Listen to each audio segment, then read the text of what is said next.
Channel Punjabi ਦੇਖ ਰਹੇ ਦਰਸ਼ਕਾਂ ਦਾ ਪ੍ਰੋਗਰਾਮ ਫਰੰਟ ਲਾਈਨ ਵਿੱਚ ਬਹੁਤ-ਬਹੁਤ ਸਵਾਗਤ। ਦੋਸਤੋ ਹਾਜ਼ਰ ਅੱਜ ਦੀਆਂ ਕੁਝ ਖਬਰਾਂ, ਕੁਝ ਗੱਲਾਂ ਬਾਤਾਂ ਜੋ ਸਾਰਾ ਦਿਨ ਚਰਚਾ ਚੱਲਦੀ ਰਹੀ ਹੈ ਤੁਹਾਡੇ ਨਾਲ ਲੈ ਕੇ ਹਾਜ਼ਰ ਹੋਏ ਹਾਂ। ਕੁਝ ਲੋਕਲ ਗੱਲਾਂ ਬਾਤਾਂ, ਕੁਝ ਕੈਨੇਡਾ ਦੀਆਂ ਤੇ ਕੁਝ ਦੁਨੀਆ ਪੱਧਰ ਦੇ ਉੱਤੇ ਜਿਹੜੀਆਂ ਤਬਦੀਲੀਆਂ ਹੋਈਆਂ ਉਹਨਾਂ ਬਾਰੇ ਅੱਜ ਤੁਹਾਡੇ ਨਾਲ ਖਾਸ ਗੱਲਬਾਤ ਕਰਨੀ ਹੈ। ਅੱਜ ਇੱਕ ਖਬਰ ਤੁਹਾਡੇ ਨਾਲ ਸਾਂਝੀ ਕਰਨੀ ਹੈ। ਸਵੇਰੇ ਸਵੇਰੇ ਵੈਨਕੂਵਰ ਦੇ ਵਿੱਚ ਸੜਕਾਂ ਜਾਮ ਹੋਈਆਂ। ਕੀ ਮਾਮਲਾ ਸੀ, ਕੌਣ ਆ ਜਿਹੜਾ ਮਹੀਨੇ ਕੁ ਬਾਅਦ ਸੜਕਾਂ ਜਾਮ ਕਰ ਲੈਂਦਾ। BC ਦੇ ਵਿੱਚ ਜੰਗਲੀ ਅੱਗਾਂ ਨੇ ਤਬਾਹੀ ਮਚਾਈ ਹੈ। ਮੌਸਮ ਥੋੜ੍ਹਾ ਜਿਹਾ ਠੰਡਾ ਹੋਣ ਨਾਲ ਲੱਗਦਾ ਕਿ ਜਿਹੜਾ ਕਰਿਊ ਕੰਮ ਕਰ ਰਿਹਾ ਉਹਦੀ ਹੈਲਪ ਹੋਊਗੀ। ਕੈਨੇਡਾ ਦੇ ਵਿੱਚ ਸੈਕਸ਼ੂਅਲ ਅਸਾਲਟ ਦੀਆਂ ਘਟਨਾਵਾਂ ਲਗਾਤਾਰ ਵੱਧ ਰਹੀਆਂ ਨੇ। ਇਹਦੀ ਇੱਕ ਰਿਪੋਰਟ ਆਈ ਹੈ, ਉਹ ਤੁਹਾਡੇ ਨਾਲ ਸਾਂਝੀ ਕਰਾਂਗੇ। ਅਸੀਂ ਲਗਭਗ ਦੂਜੇ ਤੀਜੇ ਤੁਹਾਡੇ ਨਾਲ ਇਹ ਖਬਰ ਸਾਂਝੀ ਕਰਦੇ ਰਹਿੰਦੇ ਹਾਂ ਵੀ ਬ੍ਰਿਟਿਸ਼ ਕੋਲੰਬੀਆ ਦੇ ਵਿੱਚ ਡਾਕਟਰਾਂ ਦੀ ਬਹੁਤ ਘਾਟ ਆ। ਇੱਕ ਹੋਰ ਹੈਰਾਨੀਜਨਕ ਖੁਲਾਸਾ ਉਹ ਵੀ ਤੁਹਾਡੇ ਨਾਲ ਸਾਂਝਾ ਕਰਨਾ। ਏਡਜ਼ ਬਹੁਤ ਵੱਡੀ ਬਿਮਾਰੀ ਆ, ਦੁਨੀਆ ਦੇ ਉੱਤੇ ਬਹੁਤ ਵੱਡਾ ਖਤਰਾ ਹੈ, ਵਾਇਰਸ ਨਾਲ ਪੈਦਾ ਹੁੰਦੀ ਹੈ, ਅਤੇ ਇਹਦੀ ਟੈਸਟਿੰਗ ਸੰਬੰਧੀ ਕੈਨੇਡਾ ਦੇ ਵਿੱਚ ਇੱਕ ਵੱਡਾ ਐਲਾਨ ਕੀਤਾ ਗਿਆ ਅੱਜ। ਦੁਨੀਆ ਦੇ ਵਿੱਚ ਇਸ ਵੇਲੇ ਜਿਹੜੀ ਵੱਡੀ ਖਬਰ ਅੱਜ ਸਾਰਾ ਦਿਨ ਚੱਲਦੀ ਰਹੀ ਹੈ, ਨੈਂਸੀ ਪੈਲੋਸੀ ਸਪੀਕਰ ਅਮਰੀਕਾ ਦੀ ਤਾਈਵਾਨ ਦੇ ਵਿੱਚ ਉਹ ਗਏ ਆ ਅਤੇ ਉਹਦੇ ਨਾਲ ਚੀਨ ਔਖਾ ਆ। ਦੋਵਾਂ ਦੇਸ਼ਾਂ ਦੇ ਵਿੱਚ ਵੱਡਾ ਤਣਾਅ ਆ। ਅਮਰੀਕਾ ਨੇ ਇੱਕ ਬਹੁਤ ਵੱਡੇ ਅੱਤਵਾਦੀ ਨੂੰ ਮਾਰਿਆ। 9/11 ਦੇ ਵਿੱਚ ਉਸਾਮਾ ਬਿਨ ਲਾਦਨ ਤੋਂ ਬਾਅਦ ਇਹ ਲੋੜੀਂਦਾ ਸੀ। ਅਫਗਾਨਿਸਤਾਨ ਦੇ ਵਿੱਚ ਕਾਬਲ ਦੇ ਵਿੱਚ ਉਹਨੂੰ ਘਰ ਦੇ ਉੱਤੇ ਹਮਲਾ ਕਰਕੇ ਮਾਰਿਆ ਗਿਆ। ਬਹੁਤ ਵੱਡੀ ਖਬਰ ਇਹ ਵੀ ਅੱਜ ਚਰਚਾ ਦੇ ਵਿੱਚ ਸਾਰਾ ਦਿਨ ਰਹੀ ਹੈ। ਤੁਹਾਡੇ ਨਾਲ ਇਹ ਖਬਰ ਵੀ ਸਾਂਝੀ ਕਰਾਂਗੇ। ਸਭ ਤੋਂ ਪਹਿਲਾਂ ਵੈਨਕੂਵਰ ਤੋਂ ਸ਼ੁਰੂਆਤ ਕਰਦੇ ਹਾਂ। ਵੈਨਕੂਵਰ ਅੱਜ ਸਵੇਰੇ ਸਵੇਰੇ ਜਦੋਂ ਲੋਕਾਂ ਨੇ ਕੰਮਾਂ ਕਾਰਾਂ 'ਤੇ ਜਾਣਾ ਹੁੰਦਾ ਅਤੇ ਉਸ ਵੇਲੇ ਕੁਛ ਲੋਕ ਸੜਕਾਂ ਦੇ ਉੱਤੇ ਆ ਕੇ ਬਹਿ ਜਾਂਦੇ ਆ ਅਤੇ ਟ੍ਰੈਫਿਕ ਜਾਮ ਕਰ ਦਿੰਦੇ ਆ। ਇਹ ਸਮਝ ਨਹੀਂ ਆਉਂਦਾ ਵੀ ਕਰਦੇ ਕੀ ਆ। ਮਹੀਨਾ ਕੁ ਪਹਿਲਾਂ ਵੀ ਇਹਨਾਂ ਨੇ ਇੱਦਾਂ ਹੀ ਕੀਤਾ ਸੀ, ਲਗਾਤਾਰ ਕਰਦੇ ਆਏ ਅਸਲ ਦੇ ਵਿੱਚ। ਅਤੇ ਮਹੀਨਾ ਕੁ ਪਹਿਲਾਂ ਇਹਨਾਂ ਨੇ ਐਲਾਨ ਕਰ ਦਿੱਤਾ ਸੀ ਵੀ ਅਸੀਂ ਹੁਣ ਨਹੀਂ ਕਰਦੇ, ਹੁਣ ਸਾਡਾ ਹਿਸਾਬ ਕਿਤਾਬ ਜਿਹੜਾ ਹੋ ਗਿਆ ਅਤੇ ਅਸੀਂ ਕੋਈ ਹੋਰ ਤਰੀਕਾ ਲੱਭਾਂਗੇ। ਹੁਣ ਸਰਕਾਰ ਤੱਕ ਗੱਲ ਪਹੁੰਚਾਉਣ ਦਾ ਵੀ ਰਸਤਾ ਨਹੀਂ ਰੋਕਦੀ। ਸਵੇਰੇ ਸਵੇਰੇ ਲੋਕਾਂ ਨੇ ਕੰਮਾਂ 'ਤੇ ਜਾਣਾ ਹੁੰਦਾ ਅਤੇ ਇਹ 8-10 ਕੁ ਜਣੇ ਹੁੰਦੇ ਆ, ਕਈ ਵਾਰੀ 5-6 ਕੁ ਜਣੇ ਹੀ ਹੁੰਦੇ ਆ, ਅਤੇ ਇਹ ਰੋਡ ਬਲੌਕ ਕਰ ਦਿੰਦੇ ਆ ਅਤੇ ਪੁਲਿਸ ਨੂੰ ਆ ਕੇ ਉੱਥੇ ਭਰੇ ਕਰਨਾ ਪੈਂਦਾ। ਅੱਜ ਵੀ ਸਵੇਰੇ ਟਿਊਜ਼ਡੇ ਜਦੋਂ ਲੌਂਗ ਵੀਕਐਂਡ ਤੋਂ ਬਾਅਦ ਲੋਕ ਆਪਣੇ ਆਪਣੇ ਕੰਮਾਂ ਕਾਰਾਂ 'ਤੇ ਜਾ ਰਹੇ ਸੀ ਤਾਂ ਲਾਇਨਸ ਗੇਟ ਬ੍ਰਿਜ ਦੇ ਉੱਤੇ ਅੱਜ ਸਵੇਰੇ ਇਹ ਪ੍ਰੋਟੈਸਟ ਕਰਨ ਵਾਲੇ ਉੱਥੇ ਚਲੇ ਗਏ ਅਤੇ ਸਟੈਨਲੀ ਪਾਰਕ ਕੌਜ਼ਵੇ ਤੋਂ ਲੈ ਕੇ ਜਿਹੜਾ ਦੂਜੇ ਪਾਸੇ ਸੀ ਉਹ ਫਿਰ ਕਲੀਅਰ ਕੀਤਾ ਗਿਆ। ਥੋੜ੍ਹਾ ਜਿਹਾ ਚਿਰ ਰਿਹਾ ਇਹ ਡੈਮੋਸਟ੍ਰੇਸ਼ਨ, ਭਾਵੇਂ ਕਲੀਅਰ ਕਰ ਦਿੰਦੇ ਪਰ ਇੱਕ ਵਾਰੀ ਇਹ ਟ੍ਰੈਫਿਕ ਜਾਮ ਕਰ ਦਿੰਦੇ ਆ। ਆਪਾਂ ਪਹਿਲਾਂ ਵੀ ਸ਼ਾਇਦ ਤੁਹਾਨੂੰ ਯਾਦ ਹੋਊਗਾ ਜ਼ਿਕਰ ਕੀਤਾ ਸੀ। ਇਹ ਇੱਕ ਗਰੁੱਪ ਆ ਜਿਹਨੂੰ ਸੇਵ ਓਲਡ ਗਰੋਥ, ਇਹਨਾਂ ਦਾ ਜਿਹੜਾ ਰੌਲਾ ਰੱਪਾ ਆ। ਸੇਵ ਓਲਡ ਗਰੋਥ ਦਾ ਮਤਲਬ ਇਹ ਆ ਕਿ ਜਿਹੜੇ ਦਰੱਖਤ ਨੇ, ਜੰਗਲ ਨੇ, ਇੱਥੇ ਕੁਛ ਪੁਰਾਣੇ ਜੰਗਲ ਨੇ, ਕਈ ਸੈਂਕੜੇ ਸਾਲ ਪੁਰਾਣੇ ਦਰੱਖਤ ਨੇ, ਇਹ ਕਹਿੰਦੇ ਵੀ ਉਹਨਾਂ ਨੂੰ ਵੱਢੋ ਨਾ, ਉਹਨਾਂ ਨੂੰ ਕੱਟੋ ਨਾ, ਸਰਕਾਰ ਉਹਨਾਂ ਨੂੰ ਸਾਂਭੇ। ਅਤੇ ਉਹਦੇ ਲਈ ਇਹ ਇਕੱਠੇ ਹੋ ਕੇ ਅਤੇ ਸਾਰੀਆਂ ਜਿਹੜੇ ਰੋਡ ਆ ਉਹ ਬਲੌਕ ਕਰ ਦਿੰਦੇ ਆ। ਔਰ ਅੱਜ ਸਵੇਰੇ ਵੀ ਇਹਨਾਂ ਨੇ ਦੋਵਾਂ ਡਾਇਰੈਕਸ਼ਨਸ ਦੇ ਵਿੱਚ ਰੋਡ ਬਲੌਕ ਕਰ ਦਿੱਤਾ। ਹਾਲਾਂਕਿ ਇਹਨਾਂ ਨੂੰ ਮਨ੍ਹਾ ਵੀ ਕੀਤਾ ਗਿਆ ਸੀ ਪਿਛਲੇ ਸਮੇਂ ਦੇ ਵਿੱਚ, ਪਰ ਮਾਮਲਾ ਬਹੁਤ ਸੰਜੀਦਾ ਆ। ਇਹ ਕਹਿੰਦੇ ਵੀ ਅਸੀਂ ਬਾਰ-ਬਾਰ ਇਸੇ ਤਰ੍ਹਾਂ ਰੋਡ ਬਲੌਕ ਕਰੀ ਜਾਵਾਂਗੇ ਜਿੰਨਾ ਚਿਰ ਸਾਡੀ ਗੱਲ ਨਹੀਂ ਸੁਣਦੇ। ਗੱਲ ਇਹਨਾਂ ਦੀ ਇਹ ਸਰਕਾਰ ਨੂੰ ਸੁਣਾਉਣਾ ਚਾਹੁੰਦੇ ਆ ਵੀ ਜਿਹੜੇ ਹਜ਼ਾਰਾਂ ਸਾਲ ਪੁਰਾਣੇ ਦਰੱਖਤ ਆ ਉਹਨਾਂ ਨੂੰ ਵੱਢੋ ਨਾ। ਉਹ ਦਰੱਖਤ ਬਹੁਤ ਕੰਮ ਦੇ ਆ ਅਤੇ ਉਹ ਦੁਬਾਰਾ ਨਹੀਂ ਇਸ ਤਰ੍ਹਾਂ ਹੋਣੇ ਵੀ ਕੁਛ ਹੋਰ ਕਰ ਲਓ, ਕਿਸੇ ਹੋਰ ਪਾਸੇ ਡਿਵੈਲਪਮੈਂਟ ਕਰ ਲਓ, ਇੱਥੇ ਨਾ ਕਰੋ, ਇਹਨਾਂ ਨੂੰ ਸਾਂਭੋ। ਸੋ ਪਰ ਸਰਕਾਰ ਦੀਆਂ ਆਪਣੀਆਂ ਪੋਲਿਸੀਜ਼ ਨੇ। ਸੋ ਇੱਕ ਗਰੁੱਪ ਜਿਹੜਾ ਕਹਿੰਦਾ ਸੀ ਕਿ ਅਸੀਂ ਹੁਣ ਲੋਕਲ ਰੋਡਸ ਨੂੰ ਨਹੀਂ ਰੋਕਾਂਗੇ। ਲੇਟ ਜੂਨ ਦੇ ਵਿੱਚ, ਜੂਨ ਦੇ ਆਖਰੀ ਹਫ਼ਤੇ ਦੇ ਵਿੱਚ ਜਿਹੜਾ ਇਹ ਸੇਵ ਓਲਡ ਗਰੋਥ ਸਰ ਨੇ ਸੋਸ਼ਲ ਮੀਡੀਆ ਦੇ ਉੱਤੇ ਅਨਾਊਂਸਮੈਂਟ ਕੀਤੀ ਸੀ ਕਿ ਅਸੀਂ ਹੁਣ ਡੀਐਸਕਲੇਟ ਕਰ ਰਹੇ ਹਾਂ ਜਿਹੜੀਆਂ ਡਿਸਟਰਪਟਿਵ ਐਕਟੀਵਿਟੀਜ਼ ਨੇ, ਮਤਲਬ ਰੋਕ ਰਹੇ ਹਾਂ ਕਿਸੇ ਚੀਜ਼ ਨੂੰ, ਇਨਫਰਾਸਟਰਕਚਰ ਨੂੰ, ਇਹ ਸਾਰੇ ਕੁਛ ਨੂੰ ਅਸੀਂ ਥੋੜ੍ਹਾ ਜਿਹਾ ਬੰਦ ਕਰ ਰਹੇ ਹਾਂ ਕਿਉਂਕਿ ਸਾਨੂੰ ਦਿੱਕਤ ਦਾ ਜਿਹੜਾ ਅਸੀਂ ਸਮਝਦੇ ਹਾਂ ਕਿ ਲੋਕਾਂ ਨੂੰ ਦਿੱਕਤ ਦਾ ਸਾਹਮਣਾ ਕਰਨਾ ਪੈਂਦਾ। ਅਤੇ ਇਹ ਉਹਨਾਂ ਨੇ ਕਿਹਾ ਸੀ ਵੀ ਅਸੀਂ ਗੱਲ ਆਪਣੀ ਕਹਿਣੀ ਹੈ ਹਰ ਹਾਲ ਦੇ ਵਿੱਚ, ਅਤੇ ਜੇ ਉਹਨਾਂ ਨੇ ਗੱਲ ਕਹਿਣੀ ਹੈ ਉਹਦੇ ਲਈ ਫਿਰ ਤਰੀਕੇ ਉਹ ਕਹਿੰਦੇ ਸਾਡੇ ਕੋਲ ਵੱਖਰੇ ਆ। ਵੱਖਰੇ ਤਰੀਕੇ ਕਿਹੜੇ ਆ? ਲੋਕ ਉਡੀਕਦੇ ਸੀ ਕਿ ਕਿਸੇ ਤਰੀਕੇ ਦੇ ਨਾਲ ਉਹ ਤਰੀਕੇ ਇਹ ਸਾਹਮਣੇ ਲੈ ਕੇ ਆਉਣ। 29 ਜੂਨ ਦੀ ਗੱਲ ਆ ਇਹ ਜਦੋਂ ਉਹਨਾਂ ਨੇ ਅਨਾਊਂਸਮੈਂਟ ਕੀਤੀ ਸੀ, ਪਰ ਇਹ ਫਿਰ ਅੱਜ ਇੰਨੇ ਲੰਬੇ ਸਮੇਂ ਬਾਅਦ ਆ ਕੇ ਇਹਨਾਂ ਨੇ ਫਿਰ ਟ੍ਰੈਫਿਕ ਨੂੰ ਰੋਕ ਦਿੱਤਾ। ਪ੍ਰੋਵਿੰਸ਼ੀਅਲ ਸਰਕਾਰ ਨੂੰ ਲਗਾਤਾਰ ਇਹ ਬੇਨਤੀ ਕਰ ਰਹੇ ਆ ਕਿ ਇਹਨੂੰ ਰੋਕੋ। ਵਾਤਾਵਰਨ ਨੂੰ ਬਚਾਉਣ ਵਾਲਾ ਇੱਕ ਬਹੁਤ ਵੱਡਾ ਗਰੁੱਪ ਆ। ਸਿਰਫ ਬ੍ਰਿਟਿਸ਼ ਕੋਲੰਬੀਆ ਇੱਥੇ ਹੀ ਨਹੀਂ, ਦੁਨੀਆ ਦੇ ਵਿੱਚ ਹੀ ਬਹੁਤ ਵੱਡੇ ਇਹ ਇੱਕ ਗਰੁੱਪ ਆ ਜਿਹੜਾ ਦਰੱਖਤਾਂ ਨੂੰ ਬਚਾਉਣਾ ਚਾਹੁੰਦਾ, ਜਿਹਨਾਂ ਨੂੰ ਲੱਗਦਾ ਕਿ ਇਹਨੂੰ ਜੇ ਨਾ ਬਚਾਇਆ ਗਿਆ ਤਾਂ ਦੁਨੀਆ ਦੇ ਉੱਤੇ ਤਬਾਹੀ ਮਚ ਜੂਗੀ। ਇਹ ਵੀ ਮੰਨਦੇ ਆ ਕਿ ਜਿੰਨੀ ਇਸ ਵੇਲੇ ਜੋ ਕੁਛ ਇਸ ਵੇਲੇ ਹੋ ਰਿਹਾ ਆ, ਜਿਹਦੇ ਲਈ ਜਿੰਨੀ ਵਾਤਾਵਰਨ ਦੇ ਵਿੱਚ ਗਰਮੀ ਆ, ਮੌਸਮ ਬਦਲ ਰਹੇ ਆ, ਕਿ ਸਾਰੇ ਕੁਛ ਦੇ ਲਈ ਇਹ ਜਿਹੜੀਆਂ ਨੀਤੀਆਂ ਜ਼ਿੰਮੇਵਾਰ ਨੇ। ਇਹਨਾਂ ਦੇ ਵਿੱਚ ਬਹੁਤ ਸਾਰੇ ਇੰਡੀਜੀਨੀਅਸ ਲੋਕ ਵੀ ਆ ਜਿਹੜੇ ਇੱਥੇ ਦੇ ਮੂਲ ਨਿਵਾਸੀ ਨੇ, ਉਹ ਵੀ ਸ਼ਾਮਲ ਨੇ। ਇਹ ਲੋਕ ਕੁਦਰਤ ਦੇ ਬਹੁਤ ਨੇੜੇ ਰਹਿੰਦੇ ਆ। ਕੁਦਰਤ ਦੇ ਬਹੁਤ ਨੇੜੇ ਰਹਿਣ ਕਰਕੇ ਕੁਦਰਤ ਨੂੰ ਇਹ ਆਪਣੀ ਮਾਂ ਮੰਨਦੇ ਆ ਅਤੇ ਇਹ ਕਹਿੰਦੇ ਆ ਵੀ ਜੇ ਤੁਸੀਂ ਇਹਨੂੰ ਖਰਾਬ ਕਰੋਗੇ ਕਿ ਆਪਣੀ ਡਿਵੈਲਪਮੈਂਟ ਦੇ ਲਈ, ਬਿਲਡਿੰਗਾਂ ਬਣਾਉਣ ਲਈ, ਫੈਕਟਰੀਜ਼ ਬਣਾਉਣ ਲਈ ਜਾਂ ਡੈਮ ਬਣਾਉਣ ਦੇ ਲਈ ਜਾਂ ਕੋਈ ਪਾਈਪਲਾਈਨ ਕੱਢਣ ਦੇ ਲਈ ਜਦੋਂ ਇਹਨਾਂ ਚੀਜ਼ਾਂ ਦੀ ਵਰਤੋਂ ਕਰਦੇ ਆ ਤੁਸੀਂ, ਦਰਖਤਾਂ ਨੂੰ ਵੱਢਦੇ ਆ, ਜੰਗਲਾਂ ਨੂੰ ਕੱਟਦੇ ਆ, ਤਾਂ ਉਹਦਾ ਨੁਕਸਾਨ ਇੰਨਾ ਜ਼ਿਆਦਾ ਹੁੰਦਾ ਕਿ ਜਿਹੜਾ ਆਉਣ ਵਾਲੀਆਂ ਪੀੜ੍ਹੀਆਂ ਤੱਕ ਵੀ ਭਰਿਆ ਨਹੀਂ ਜਾਂਦਾ, ਤੇ ਜਿਹਦਾ ਬਿਮਾਰੀਆਂ ਦਾ ਸਾਰੇ ਕੁਛ ਦਾ ਮੁੱਖ ਕਾਰਨ ਇਹ ਮੰਨਦੇ ਆ। ਸੋ ਉਸੇ ਤੁਹਾਨੂੰ ਯਾਦ ਹੋਊਗਾ ਜਿਹੜੀ ਪਾਈਪਲਾਈਨਸ ਜਦੋਂ ਇੱਥੇ ਨਿਕਲਦੀਆਂ, ਉੱਥੇ ਵੀ ਐਬੋਰੀਜਨਲ ਜਦੋਂ ਉਹਨਾਂ ਦੀ ਲੈਂਡ ਦੇ ਉੱਤੇ ਜਾਂਦੀਆਂ ਉਹਦੇ ਵੀ ਵਿਰੋਧ ਹੁੰਦੇ ਆ। ਆਪਾਂ ਥੋੜ੍ਹੇ ਦਿਨ ਪਹਿਲਾਂ ਵੀ ਖਬਰ ਤੁਹਾਡੇ ਨਾਲ ਸਾਂਝੀ ਕੀਤੀ ਸੀ। ਕੋਈ ਵੀ ਇਸ ਤਰ੍ਹਾਂ ਦਾ ਮਾਮਲਾ, ਸਾਈਟ ਸੀ ਡੈਮ ਬਣਨਾ ਸੀ, ਉਸ ਵੇਲੇ ਵੀ ਇਹਨਾਂ ਨੇ ਪ੍ਰੋਟੈਸਟ ਕੀਤੇ ਸੀ। ਜਿਹੜੀ ਅਲਬਰਟਾ ਤੋਂ ਇੱਥੇ ਤੱਕ ਪਾਈਪਲਾਈਨ ਆਉਣੀ ਆ, ਉਹਦੇ ਲਈ ਵੀ ਇਹਨਾਂ ਨੇ ਪ੍ਰੋਟੈਸਟ ਕੀਤੇ ਸੀ। ਇਹ ਇੱਕ ਗਰੁੱਪ ਆ ਜਿਹੜਾ ਸੇਵ ਓਲਡ ਗਰੋਥ ਇੱਕ ਗਰੁੱਪ ਆ, ਤੇ ਉਹਦੇ ਮੈਂਬਰਸ ਨੇ ਇਹ ਆਪਣੀਆਂ ਸਟੇਟਮੈਂਟਸ ਕਈ ਵਾਰੀ ਸੋਸ਼ਲ ਮੀਡੀਆ ਦੇ ਉੱਤੇ ਪਾਉਂਦੇ ਆ, ਤੇ ਉਹਨਾਂ ਚੀਜ਼ਾਂ ਦੇ ਬਾਰੇ ਲੋਕਾਂ ਨੂੰ ਇਹ ਸੁਚੇਤ ਕਰਨਾ ਚਾਹੁੰਦੇ। ਹੁਣ ਮਾਮਲਾ ਇਹ ਆ ਵੀ ਜੇ ਇਹ ਨਾ ਰੋਕਣ ਟ੍ਰੈਫਿਕ, ਤਾਂ ਇਹਨਾਂ ਵੱਲ ਧਿਆਨ ਵੀ ਕਿਸੇ ਦਾ ਨਾ ਜਾਵੇ। ਫਿਰ ਇਹਨਾਂ ਦੀ ਜੇ ਇਹਨਾਂ ਨੂੰ ਇਹ ਕਹੋ ਕਿ ਤੁਸੀਂ ਚੁੱਪ-ਚਾਪ ਸਰਕਾਰ ਨੂੰ ਆਪਣੀ ਗੱਲ ਕਹਿ ਦਿਓ, ਉਹ ਕਹਿੰਦੇ ਜੇ ਅਸੀਂ ਟ੍ਰੈਫਿਕ ਨਹੀਂ ਰੋਕਦੇ, ਜੇ ਟ੍ਰੈਫਿਕ ਰੋਕਿਆ, ਇਹ ਖਬਰ ਬਣੀ ਆ ਤਾਂ ਲੋਕਾਂ ਤੱਕ ਪਹੁੰਚੀ ਆ, ਤੇ ਇਹੀ ਗੱਲ ਉਹ ਚਾਹੁੰਦੇ ਆ ਕਿ ਇਹ ਚੀਜ਼ ਜਿਹੜੀ ਆ ਇਹ ਪਹੁੰਚੇ। ਸੋ ਕੁਛ ਰਿਪੋਰਟਸ ਆਈਆਂ ਸੀ ਜਿਹਦੇ ਵਿੱਚ ਕੁਛ ਏਰੀਆ ਸਾਊਥ ਵੈਨਕੂਵਰ ਆਈਲੈਂਡ ਦੇ ਉੱਤੇ ਏਰੀਆ ਸੀਗੇ ਜਿੱਥੇ ਉਹਨਾਂ ਨੇ ਮਤਲਬ ਸਾਰਾ ਹਿਸਾਬ ਕਿਤਾਬ ਕੱਢ ਕੇ ਦੱਸਿਆ ਕਿ ਸਾਡੇ ਕੋਲ ਇਸ ਵੇਲੇ ਕਿੰਨਾ ਰਕਬਾ ਜੰਗਲ ਦੇ ਹੇਠਾਂ ਆ, ਤੇ ਇਹਨੂੰ ਬਚਾਉਣ ਦੀ ਲੋੜ ਕਿਉਂ ਆ, ਤੇ ਇਹ ਜੇ ਇਹਨੂੰ ਨਾ ਬਚਾਇਆ ਗਿਆ ਤੇ ਇਹਦੇ ਕੌਨਸੀਕੁਐਂਸਿਸ ਕੀ ਹੋਣਗੇ। ਜਿਹੜਾ ਪ੍ਰੋਵਿੰਸ਼ੀਅਲ ਟੋਟਲ ਏਰੀਆ ਹੈ ਓਲਡ ਫੋਰੈਸਟ ਦਾ, ਉਹ 30.2 ਮਿਲੀਅਨ ਹੈਕਟੇਅਰ ਦੱਸਦੇ ਆ, ਤੇ ਇਹ ਬਹੁਤੀ ਜਿਹੜੀ ਮੈਜੋਰਿਟੀ 80% ਉਹ ਛੋਟੇ ਦਰਖਤਾਂ ਵਾਲਾ ਜੰਗਲ ਆ ਜਿਹੜਾ। ਇਸੇ ਤਰ੍ਹਾਂ 5.3 ਮਿਲੀਅਨ ਹੈਕਟੇਅਰ ਜਿਹੜਾ ਹੈਗਾ ਉਹ 2.5 ਤੋਂ 10 ਮੀਟਰ ਵਾਲਾ ਆ। ਇਸੇ ਤਰ੍ਹਾਂ ਹੋਰ ਉਹਨਾਂ ਨੇ ਕੈਟਾਗਰੀਜ਼ ਬਣਾਈਆਂ ਕਿ ਵੱਡੇ ਦਰਖਤ ਆ ਨੇ, ਛੋਟੇ ਦਰਖਤ ਆ ਨੇ, ਇਹਨੂੰ ਸਾਨੂੰ ਬਚਾਉਣ ਦੀ ਲੋੜ ਆ, ਤੇ ਇੰਨੇ ਹੈਕਟੇਅਰ ਸਾਡਾ ਜਿਹੜਾ ਉਹਨਾਂ ਨੇ ਵੱਲੋਂ ਕੈਲਕੂਲੇਸ਼ਨਸ ਕੀਤੀਆਂ ਵੀ ਜੇ ਤੁਸੀਂ ਇਹਨੂੰ ਨਾ ਸਾਂਭਿਆ ਤੇ ਇਹ ਦਰਖਤ ਇੰਨੇ ਚਿਰ ਦੇ ਵਿੱਚ ਜੰਗਲ ਜਿਹੜਾ ਤਬਾਹ ਹੋ ਜਾਊਗਾ, ਤੇ ਉਹਦੇ ਫਿਰ ਕੌਨਸੀਕੁਐਂਸਿਸ ਜਿਹੜੇ ਆ ਸਾਨੂੰ ਭੁਗਤਣੇ ਪੈਣਗੇ। ਪਰ ਦੂਜੇ ਪਾਸੇ ਇਹ ਆ ਕਿ ਡਿਵੈਲਪਮੈਂਟ ਵੀ ਇਹਨਾਂ ਨੇ ਜੰਗਲਾਂ ਨੂੰ ਕੱਟੇ ਤੋਂ ਬਿਨਾਂ ਨਹੀਂ ਹੋ ਸਕਦੀ, ਇਹਨਾਂ ਦਰਖਤਾਂ ਨੂੰ ਕੱਟੇ ਬਿਨਾਂ ਨਹੀਂ ਹੋ ਸਕਦੀ। ਇਸ ਵੇਲੇ ਜਿਹੜੀ ਬਾਇਓਡਾਇਵਰਸਿਟੀ, ਇਕੋਲੋਜੀਕਲ ਇੰਟੀਗ੍ਰਿਟੀ ਆ ਇੱਥੇ, ਉਹ ਬਹੁਤ ਜ਼ਿਆਦਾ ਰਿਸਕ ਦੇ ਉੱਤੇ ਆ। ਇਸ ਗੱਲ ਨੂੰ ਵਿਗਿਆਨੀ ਵੀ ਅੱਜ ਮੰਨਦੇ। ਦੂਜੀ ਖਬਰ ਜੰਗਲੀ ਅੱਗਾਂ ਨੂੰ ਲੈ ਕੇ। ਬ੍ਰਿਟਿਸ਼ ਕੋਲੰਬੀਆ ਦੇ ਵਿੱਚ ਜੰਗਲੀ ਅੱਗਾਂ ਇਸ ਵੇਲੇ ਲੱਗੀਆਂ ਨੇ, ਭਾਵੇਂ ਕਿ ਗਰਮੀ ਪਹਿਲਾਂ ਜਿੰਨੀ ਨਹੀਂ ਪਈ, ਪਰ ਫਿਰ ਵੀ ਕੁਝ ਥਾਵਾਂ ਦੇ ਉੱਤੇ ਇਸ ਵਾਈਲਡ ਫਾਇਰ ਨੇ ਤਬਾਹੀ ਮਚਾਈ ਆ। ਜਿਹੜੀ ਪਹਿਲੀ ਖਬਰ ਅਸੀਂ ਤੁਹਾਡੇ ਨਾਲ ਸਾਂਝੀ ਕੀਤੀ ਸੀ ਜਿਹਦੇ ਵਿੱਚ ਇਹ ਸੇਵ ਓਲਡ ਗਰੋਥ ਵਾਲੇ ਆ, ਉਹਦਾ ਇੱਕ ਕਾਰਨ ਇਹ ਆ, ਉਹ ਇਹ ਵੀ ਦੱਸਦੇ ਆ ਕਿ ਵਾਤਾਵਰਨ ਦੇ ਵਿੱਚ ਤਬਦੀਲੀ ਇਸ ਕਰਕੇ ਹੋ ਰਹੀ ਹੈ ਕਿਉਂਕਿ ਅਸੀਂ ਕੁਦਰਤ ਦਾ ਸਮਤੋਲ ਵਿਗਾੜ ਰਹੇ ਹਾਂ। ਕੁਦਰਤ ਦਾ ਇੱਕ ਆਪਣਾ ਹਿਸਾਬ ਕਿਤਾਬ ਆ, ਇਹਨੇ ਦਰਖਤ ਚਾਹੀਦੇ ਉਹਨੂੰ ਆਪਣੀ ਸਹੂਲਤ ਦੇ ਲਈ ਵੱਢੀ ਜਾਂਦੇ ਆ। ਹੁਣ ਜਿਹੜੀ ਅੱਜ ਕਈ ਸੈਂਕੜੇ ਪ੍ਰਾਪਰਟੀ ਸਦਰਨ ਓਕਨਾਗਨ ਦੇ ਵਿੱਚ ਇਵੈਕੂਏਟ ਕਰਵਾਈਆਂ ਗਈਆਂ, ਉਹਨਾਂ ਨੂੰ ਕਿਹਾ ਗਿਆ ਵੀ ਤੁਸੀਂ ਇਹਨੂੰ ਛੱਡ ਜਾਓ ਕਿਉਂਕਿ ਇੱਥੇ ਜੰਗਲਾਂ ਨੂੰ ਅੱਗ ਲੱਗ ਚੁੱਕੀ ਹੈ। ਬਹੁਤ ਸਾਰੇ ਜਿਹੜੇ ਹੋਰ ਉੱਥੇ ਪ੍ਰਾਪਰਟੀਜ਼ ਨੇ, ਬਹੁਤ ਸਾਰੇ ਹੋਰ ਥਾਵਾਂ ਸੀਗੀਆਂ, ਉਹਨਾਂ ਨੂੰ ਜਿਹੜਾ ਇੱਕ ਮੂਵਮੈਂਟ ਦੇ ਨੋਟਿਸ ਦੇ ਉੱਤੇ ਵਾਰਨਿੰਗ ਦਿੱਤੀ ਗਈ ਆ ਵੀ ਤੁਹਾਨੂੰ ਜੇ ਅਸੀਂ ਇੱਕ ਵਾਰੀ ਕਹਿ ਦਈਏ ਵੀ ਇੱਥੋਂ ਨਿਕਲੋ ਹੋਣੀ, ਤਾਂ ਉਸੇ ਵੇਲੇ ਤੁਸੀਂ ਤਿਆਰ ਰਹੋ ਤੇ ਤੁਹਾਨੂੰ ਉਸੇ ਵੇਲੇ ਉੱਥੇ ਨਿਕਲਣਾ ਪਊਗਾ ਬ੍ਰਿਕਟਨ ਦੇ ਨੇੜੇ ਤੇ ਹੋਰ ਥਾਵਾਂ ਦੇ ਉੱਤੇ। ਸੋ ਸੈਂਕੜਿਆਂ ਨੂੰ ਇਵੈਕੂਏਟ ਕਰ ਦਿੱਤਾ। ਉਹਨਾਂ ਨੇ ਕਿਹਾ ਵੀ ਤੁਸੀਂ ਚੱਲੋ ਬਾਹਰ ਨੂੰ, ਤੇ ਕਈਆਂ ਨੂੰ ਉਹਨਾਂ ਨੇ ਇਸ ਨੋਟਿਸ ਦੇ ਉੱਤੇ ਰੱਖਿਆ ਹੈ ਕਿ ਮੂਵਮੈਂਟ ਨੋਟਿਸ ਦੇ ਉੱਤੇ ਰੱਖਿਆ ਹੈ ਕਿ ਜੇ ਤੁਹਾਨੂੰ ਅਸੀਂ ਜਦੋਂ ਵੀ ਕਹਾਂਗੇ ਤੁਹਾਡੇ ਕੋਲ ਤਿਆਰੀ ਹੋਣੀ ਚਾਹੀਦੀ ਹੈ ਕਿ ਤੁਸੀਂ ਇੱਥੋਂ ਨਿਕਲ ਸਕੋ। ਕ੍ਰੀਮੀਓਸ ਕ੍ਰੀਕ ਫਾਇਰ ਕਾਫੀ ਜ਼ਿਆਦਾ ਹੋ ਗਈ ਆ, 22 ਸਕੁਅਰ ਕਿਲੋਮੀਟਰ ਦੇ ਵਿੱਚ। ਇਹ ਕੁਛ ਦਿਨ ਪਹਿਲਾਂ ਦੇਖੀ ਗਈ ਸੀ ਤੇ ਉਹ ਫੈਲਦੀ ਹੁਣ 22 ਸਕੁਅਰ ਕਿਲੋਮੀਟਰ ਦੇ ਵਿੱਚ ਅੱਗ ਇਹ ਫੈਲ ਚੁੱਕੀ ਆ। 300 ਪ੍ਰਾਪਰਟੀ ਜਿਹੜੀਆਂ ਏਪੈਕਸ ਮਾਊਂਟੇਨ ਰਿਜ਼ੋਰਟ ਆ ਉਹਦੇ ਉੱਤੇ ਅੰਡਰ ਇਵੈਕੂਏਸ਼ਨ ਆਰਡਰ ਆ, ਦੂਜੀਆਂ 400 ਅਲਰਟ ਦੇ ਉੱਤੇ ਆ। ਜਿਹੜਾ ਏਪੈਕਸ ਮਾਊਂਟੇਨ ਰਿਜ਼ੋਰਟ ਆ ਉਹ ਵੀ ਅੰਡਰ ਇਵੈਕੂਏਸ਼ਨ ਆਰਡਰ ਆ। ਬਹੁਤੇ ਲੋਕ ਉੱਥੋਂ ਜਾ ਚੁੱਕੇ ਆ, ਕੁਛ ਜਿਹੜੇ ਜ਼ਰੂਰੀ ਕੰਮ ਕਰਨ ਵਾਲੇ ਲੋਕ ਨੇ ਉਹੀ ਉੱਥੇ ਹੈਗੇ ਨੇ ਇਸ ਵੇਲੇ।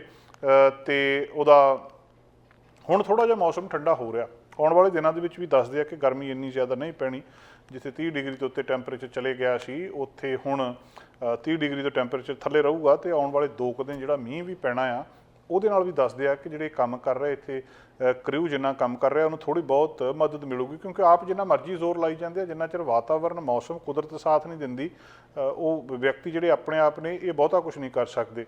ਕਈ ਤਰੀਕੇ ਵਰਤ ਰਹੇ ਆ ਉਹਨੂੰ ਪਾਣੀ ਦੇ ਨਾਲ, ਕਿਸੇ ਹੋਰ ਤਰੀਕੇ ਦੇ ਨਾਲ, ਜਾਂ ਇੱਕ ਨਕਲੀ ਬਰਫ਼ ਜੀ ਪੈਂਦੀ ਹੁੰਦੀ ਉੱਦਾਂ ਦੀਆਂ ਮਸ਼ੀਨਾਂ ਵੀ ਯੂਜ਼ ਕਰ ਰਹੇ ਆ ਉਹ, ਜਿਹਦੇ ਨਾਲ ਕਿਸੇ ਨਾ ਕਿਸੇ ਤਰ੍ਹਾਂ ਉਹਨੂੰ ਠੀਕ ਠਾਕ ਕੀਤਾ ਜਾ ਸਕੇ। ਮਸਲਾ ਇਹ ਆ ਵੀ ਦਰਖਤਾਂ ਦੀ ਇੱਕ ਤਾਂ ਜੜ੍ਹਾਂ ਦੇ ਵਿੱਚ ਅੱਗ ਲੱਗੀ ਹੁੰਦੀ ਆ, ਥੱਲੇ ਜੰਗਲ ਬਲਦਾ, ਇਹ ਦਰਖਤਾਂ ਦੇ ਸਿਰੇ ਤੱਕ ਅੱਗ ਪਹੁੰਚੀ ਆ, ਜਿਹਨੂੰ ਮਤਲਬ ਕੈਂਡਲ ਬਰਨਿੰਗ ਟਾਈਪ ਵੀ ਕਹਿੰਦੇ ਆ। ਸਿਰੇ ਦੇ ਉੱਤੇ ਅੱਗ ਲੱਗੀ, ਉਹ ਵੀ ਬਹੁਤ ਵੱਡੀ ਇੱਕ ਸਮੱਸਿਆ ਇਹਨਾਂ ਦੇ ਲਈ ਬਣੀ ਹੈ। ਅਗਰੈਸਿਵ ਆ ਅੱਗ ਕਾਫੀ। BC ਵਾਈਲਡ ਫਾਇਰ ਸਰਵਿਸ ਇਹਨੂੰ ਕਿਹਾ ਕਿ ਵਿਗਰਸ ਬਟ ਨਾਟ ਆਰਗੇਨਾਈਜ਼ਡ, ਇਹ ਟਰਮ ਉਹਨਾਂ ਨੇ ਇਹਦੇ ਲਈ ਵਰਤੀ ਹੈ। 20 ਕਿਲੋਮੀਟਰ ਪਟਿੰਗਟਨ ਦੇ ਸਾਊਥ ਵੈਸਟ ਦੇ ਵਿੱਚ ਏਪੈਕਸ ਮਾਊਂਟੇਨ ਰਿਜ਼ੋਰਟਸ, ਤੇ ਉੱਥੇ ਫਿਰ ਜਿਹੜਾ ਰਿਜ਼ੋਰਟ ਆ ਉਹਦਾ ਵੈਬ ਕੈਮਰਾ, ਉਸ ਵੈਬ ਕੈਮਰੇ ਦੇ ਥਰੂ ਵੀ ਦੇਖਿਆ ਜਾ ਸਕਦਾ ਕਿ ਅੱਗ ਦੀਆਂ ਲਪਟਾਂ ਜੰਗਲ ਦੇ ਵਿੱਚੋਂ ਲਗਾਤਾਰ ਉੱਪਰ ਨੂੰ ਜਾ ਰਹੀਆਂ ਆ। ਜਿਹੜੇ ਫਾਇਰ ਇਨਫੋਰਮੇਸ਼ਨ ਆਫਿਸਰ ਆ ਉਹ ਵੀ ਕੈਂਡਲਿੰਗ ਦੱਸਦੇ ਆ ਇਸ ਚੀਜ਼ ਨੂੰ, ਜਿਹੜੀ ਮੈਂ ਪਹਿਲਾਂ ਡਿਸਕ੍ਰਾਈਬ ਕੀਤੀ ਹੈ ਕਿ ਟੌਪ ਆਫ ਦਾ ਟਰੀ, ਦਰਖਤਾਂ ਦੇ ਸਿਰੇ ਤੱਕ ਅੱਗ ਪਹੁੰਚੀ ਆ ਤੇ ਉਹ ਜਿਹੜੀ ਇਸ ਵੇਲੇ ਲਗਾਤਾਰ ਬਲ ਰਹੀ ਆ। ਤਾਂ ਉੱਥੇ ਕਿਉਂਕਿ ਫਿਊਲ ਬਹੁਤ ਜ਼ਿਆਦਾ ਆ, ਫਿਊਲ ਦਾ ਮਤਲਬ ਕਿ ਉੱਥੇ ਇਹ ਸਾਰਾ ਸਮਾਨ ਜਿਹਨੂੰ ਅੱਗ ਲੱਗ ਸਕਦੀ ਆ ਉਹ ਬਹੁਤ ਜ਼ਿਆਦਾ ਆ। ਕ੍ਰਿਊ ਉੱਥੇ ਕੰਮ ਕਰ ਰਿਹਾ ਆ ਇਹਨੂੰ ਠੀਕ ਠਾਕ ਕਰਨ ਦੇ ਲਈ, ਪਰ ਹਜੇ ਤੱਕ ਬਹੁਤ ਹੀ ਜ਼ਿਆਦਾ ਚੰਗੇ ਨਤੀਜੇ ਉਹਨਾਂ ਨੂੰ ਨਹੀਂ ਮਿਲ ਰਹੇ। ਸਨੋ ਗਨਸ ਹੁੰਦੀਆਂ, ਜਿੱਦਾਂ ਮੈਂ ਪਹਿਲਾਂ ਜ਼ਿਕਰ ਕੀਤਾ, ਜਿਹਦੇ ਨਾਲ ਇੱਕ ਨਕਲੀ ਸਨੋ ਜੀ ਜਾਂ ਇਸ ਕਿਸਮ ਦਾ ਕੁਛ ਕੀਤਾ ਜਾਂਦਾ, ਉਹ ਵੀ ਸਪੋਰਟ ਦੇ ਲਈ ਉੱਥੇ ਪ੍ਰੋਵਾਈਡ ਕੀਤੀਆਂ ਗਈਆਂ ਆ। ਤੇ ਲਗਾਤਾਰ 3 ਦਿਨ ਹੋ ਗਏ 24 ਘੰਟੇ ਇਸ ਲੋਕੇਸ਼ਨ ਦੇ ਉੱਤੇ ਅੱਗ ਨੂੰ ਬੁਝਾਉਣ ਦੇ ਵਿੱਚ ਲੱਗੇ ਆ। ਤੇ ਹੁਣ ਕਿੰਨਾ ਕੁ ਖਤਰਾ ਇਹਦੇ ਨਾਲ ਆਉਣ ਵਾਲੇ ਸਮੇਂ ਦੇ ਵਿੱਚ ਹੋ ਸਕਦਾ ਆ, ਜਾਂ ਕਿੰਨੇ ਕਿਲੋਮੀਟਰ ਤੱਕ ਇੱਧਰ ਉੱਧਰ ਅੱਗ ਜਾ ਸਕਦੀ ਹੈ, ਇੱਕ ਬਹੁਤ ਵੱਡਾ ਸਵਾਲ ਆ। ਗਰਮੀਆਂ ਦੇ ਮੌਸਮ ਦੇ ਵਿੱਚ ਅੱਗ ਲੱਗਣਾ ਕੋਈ ਵੱਡੀ ਗੱਲ ਨਹੀਂ, ਆਮ ਤੌਰ ਦੇ ਉੱਤੇ ਇਸ ਤਰ੍ਹਾਂ ਦੀਆਂ ਅੱਗਾਂ ਲੱਗ ਜਾਂਦੀਆਂ ਹੁੰਦੀਆਂ। ਇਸ ਵਾਰੀ ਗਰਮੀ ਇੰਨੀ ਜ਼ਿਆਦਾ ਨਹੀਂ ਹੈ, ਪਰ ਫਿਰ ਵੀ ਕਿਤੇ ਨਾ ਕਿਤੇ ਇਹ ਅੱਗ ਲੱਗਣ ਦੀਆਂ ਜਿਹੜੀਆਂ ਘਟਨਾਵਾਂ ਉਹ ਵਾਪਰ ਰਹੀਆਂ ਆ ਫੋਰੈਸਟ ਦੇ ਵਿੱਚ। ਔਰ ਇਹਦਾ ਸਿੱਧਾ ਅਸਰ ਜਿਹੜਾ ਅੱਗ ਲੱਗਣ ਦੇ ਨਾਲ, ਇੱਕ ਤਾਂ ਅੱਗ ਦਾ ਨੁਕਸਾਨ ਹੁੰਦਾ ਕਿ ਜਿਹੜੀ ਅੱਗ ਆਲੇ ਦੁਆਲੇ ਫੈਲਦੀ ਆ ਪ੍ਰਾਪਰਟੀ ਦਾ ਨੁਕਸਾਨ ਹੋ ਜਾਂਦਾ, ਦੂਜਾ 에ਅਰ ਕੁਆਲਿਟੀ 'ਤੇ ਬਹੁਤ ਨੁਕਸਾਨ ਹੁੰਦਾ, ਹਵਾ ਸਾਹ ਲੈਣ ਯੋਗ ਨਹੀਂ ਰਹਿੰਦੀ। ਅੱਜ ਮੰਗਲਵਾਰ ਨੂੰ ਉੱਥੇ ਮੋਡਰੇਟ ਰਿਸਕ ਕਿਹਾ ਸੀਗਾ ਸਾਊਥ ਓਕਨਾਗਨ ਰੀਜਨ ਦੇ ਵਿੱਚ, ਕਿ BC ਦੇ ਵਿੱਚ ਇਸ ਓਕਨਾਗਨ ਰੀਜਨ ਦੇ ਵਿੱਚ ਮੋਡਰੇਟ ਰਿਸਕ ਹੈਗਾ ਆ, ਕਿਉਂਕਿ ਜਿਹੜੇ ਲੋਕ ਸਾਹ ਲੈਣ ਦੀ ਪ੍ਰੋਬਲਮ ਹੁੰਦੀ ਆ ਜਾਂ ਇਸ ਤਰ੍ਹਾਂ ਦੀਆਂ ਦਿੱਕਤਾਂ ਹੁੰਦੀਆਂ, ਥੋੜ੍ਹਾ ਜਿਹਾ ਉੱਥੇ ਵਾਤਾਵਰਨ ਦੇ ਵਿੱਚ ਤਬਦੀਲੀ ਹੁੰਦੀ ਆ, ਧੂੰਆਂ ਹਵਾ ਦੇ ਵਿੱਚ ਰਲਦਾ, ਤਾਂ ਉਹਨਾਂ ਨੂੰ ਵੱਡੀ ਸਮੱਸਿਆ ਆਉਣੀ ਸ਼ੁਰੂ ਹੋ ਜਾਂਦੀ ਆ। ਲੋਕ ਸੋਸ਼ਲ ਮੀਡੀਆ ਦੇ ਉੱਤੇ ਵੀ ਇਹਦੇ ਬਾਰੇ ਆਪਣੇ ਆਪਣੇ ਹਾਲਾਤ ਦੱਸ ਰਹੇ ਆ।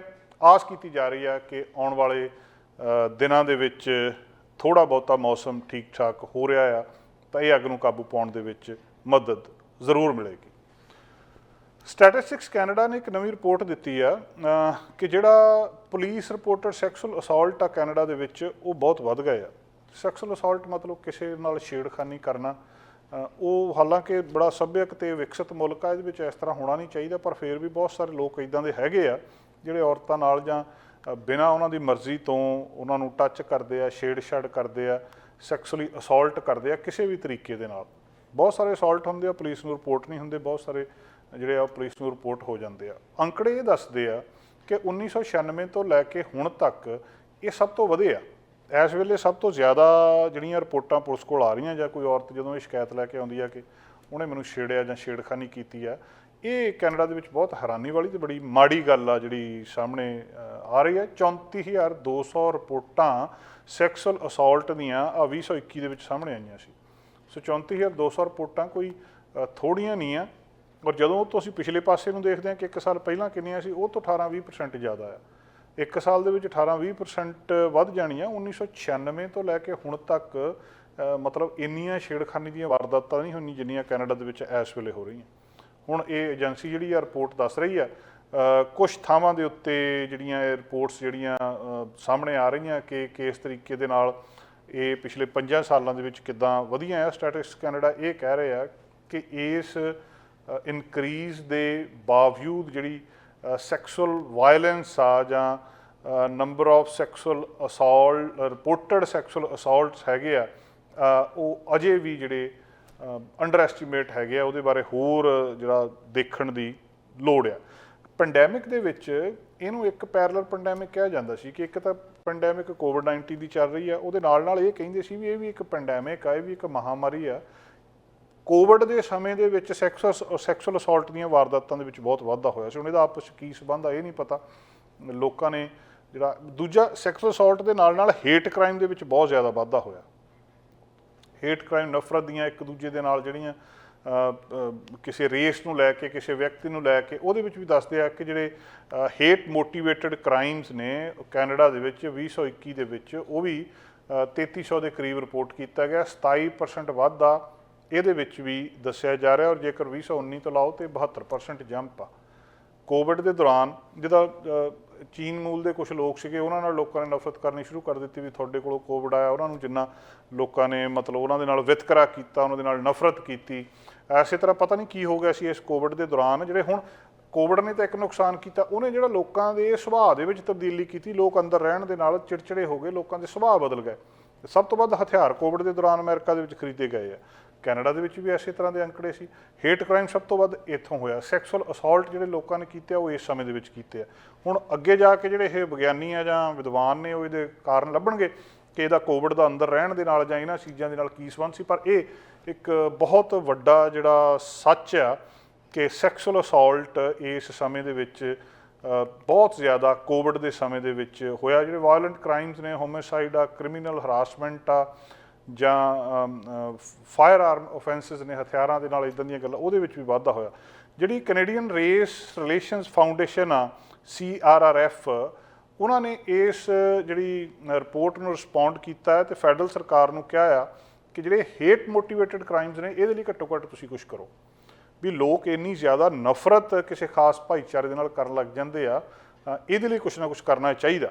ਇਹ ਫਾਊਂਡੇਸ਼ਨ ਚਾਹੁੰਦੀ ਆ ਟਰੂਡੋ ਸਰਕਾਰ ਕੋਲੋਂ ਕਿ ਜਿਹੜਾ 44 ਮਿਲੀਅਨ ਜਿਹੜਾ ਐਨੂਅਲੀ ਹੈਗਾ ਆ, $44 ਮਿਲੀਅਨ ਐਨੂਅਲੀ ਇਸ ਪ੍ਰੋਜੈਕਟਸ ਦੇ ਵਿੱਚ ਇਨਵੈਸਟ ਕੀਤਾ ਜਾਵੇ ਤਾਂ ਕਿ ਪ੍ਰੋਗਰਾਮ ਲਿਆਂਦੇ ਜਾਣ।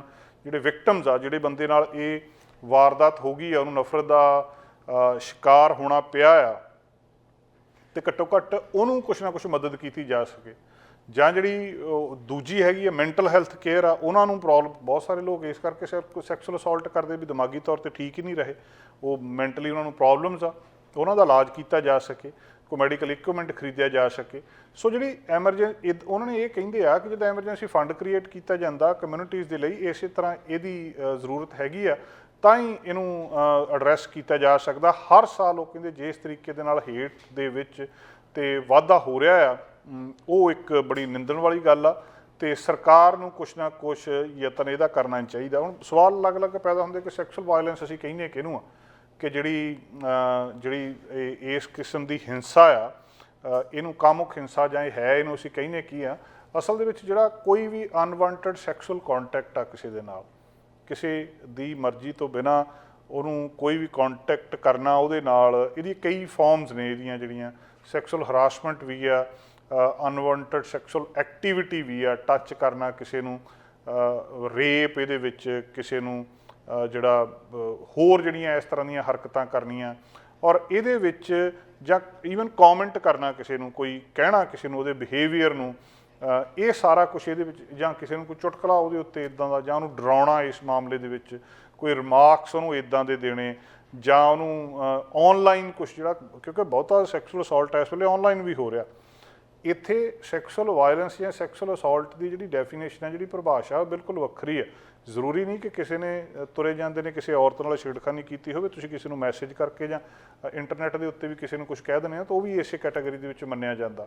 ਜਿਹੜੀ ਵੀ ਜੈਂਡਰ ਬੇਸਡ ਵਾਇਲੈਂਸ ਆ, ਦੋਵੇਂ ਪਾਸਿਆਂ ਤੋਂ ਕਿਸੇ ਪਾਸੇ ਵੀ ਆ, ਪਰ ਚਿੰਤਾ ਵਾਲੀ ਗੱਲ ਇਹ ਆ ਕਿ ਬਾਵਜੂਦ ਇਹ ਸਾਰਾ ਕੁਝ ਪਤਾ ਹੋਣ ਦੇ ਲੋਕਾਂ ਨੂੰ ਇਹਦੇ ਵਿੱਚ ਪਿਛਲੇ ਸਮੇਂ ਦੇ ਵਿੱਚ ਵਾਧਾ ਹੋਇਆ। ਸਰਕਾਰ ਇਹਦੇ ਲਈ ਚਿੰਤਤ ਆ, ਲੋਕ ਇਹਦੇ ਲਈ ਚਿੰਤਤ ਨੇ, ਤੇ ਕੁਛ ਨਾ ਕੁਛ ਇਹਦਾ ਇਸ ਤਰੀਕੇ ਦੇ ਨਾਲ ਜ਼ਰੂਰ ਹੋਣਾ ਚਾਹੀਦਾ ਕਿ ਲੋਕਾਂ ਦੀ ਐਕਸੈਸ ਹੋਵੇ, ਲੋਕ ਉੱਥੇ ਜਾ ਕੇ ਆਪਣੀ ਗੱਲਬਾਤ ਦੱਸ ਸਕਣ, ਆਪਣਾ ਦੁੱਖ ਸਾਂਝਾ ਕਰ ਸਕਣ ਕਿ ਇਸ ਸੈਕਸੁਅਲ ਅਸੌਲਟ ਦਾ ਉਹ ਪਿਛਲੇ ਸਮੇਂ ਦੇ ਵਿੱਚ ਸ਼ਿਕਾਰ ਹੋਏ ਨੇ।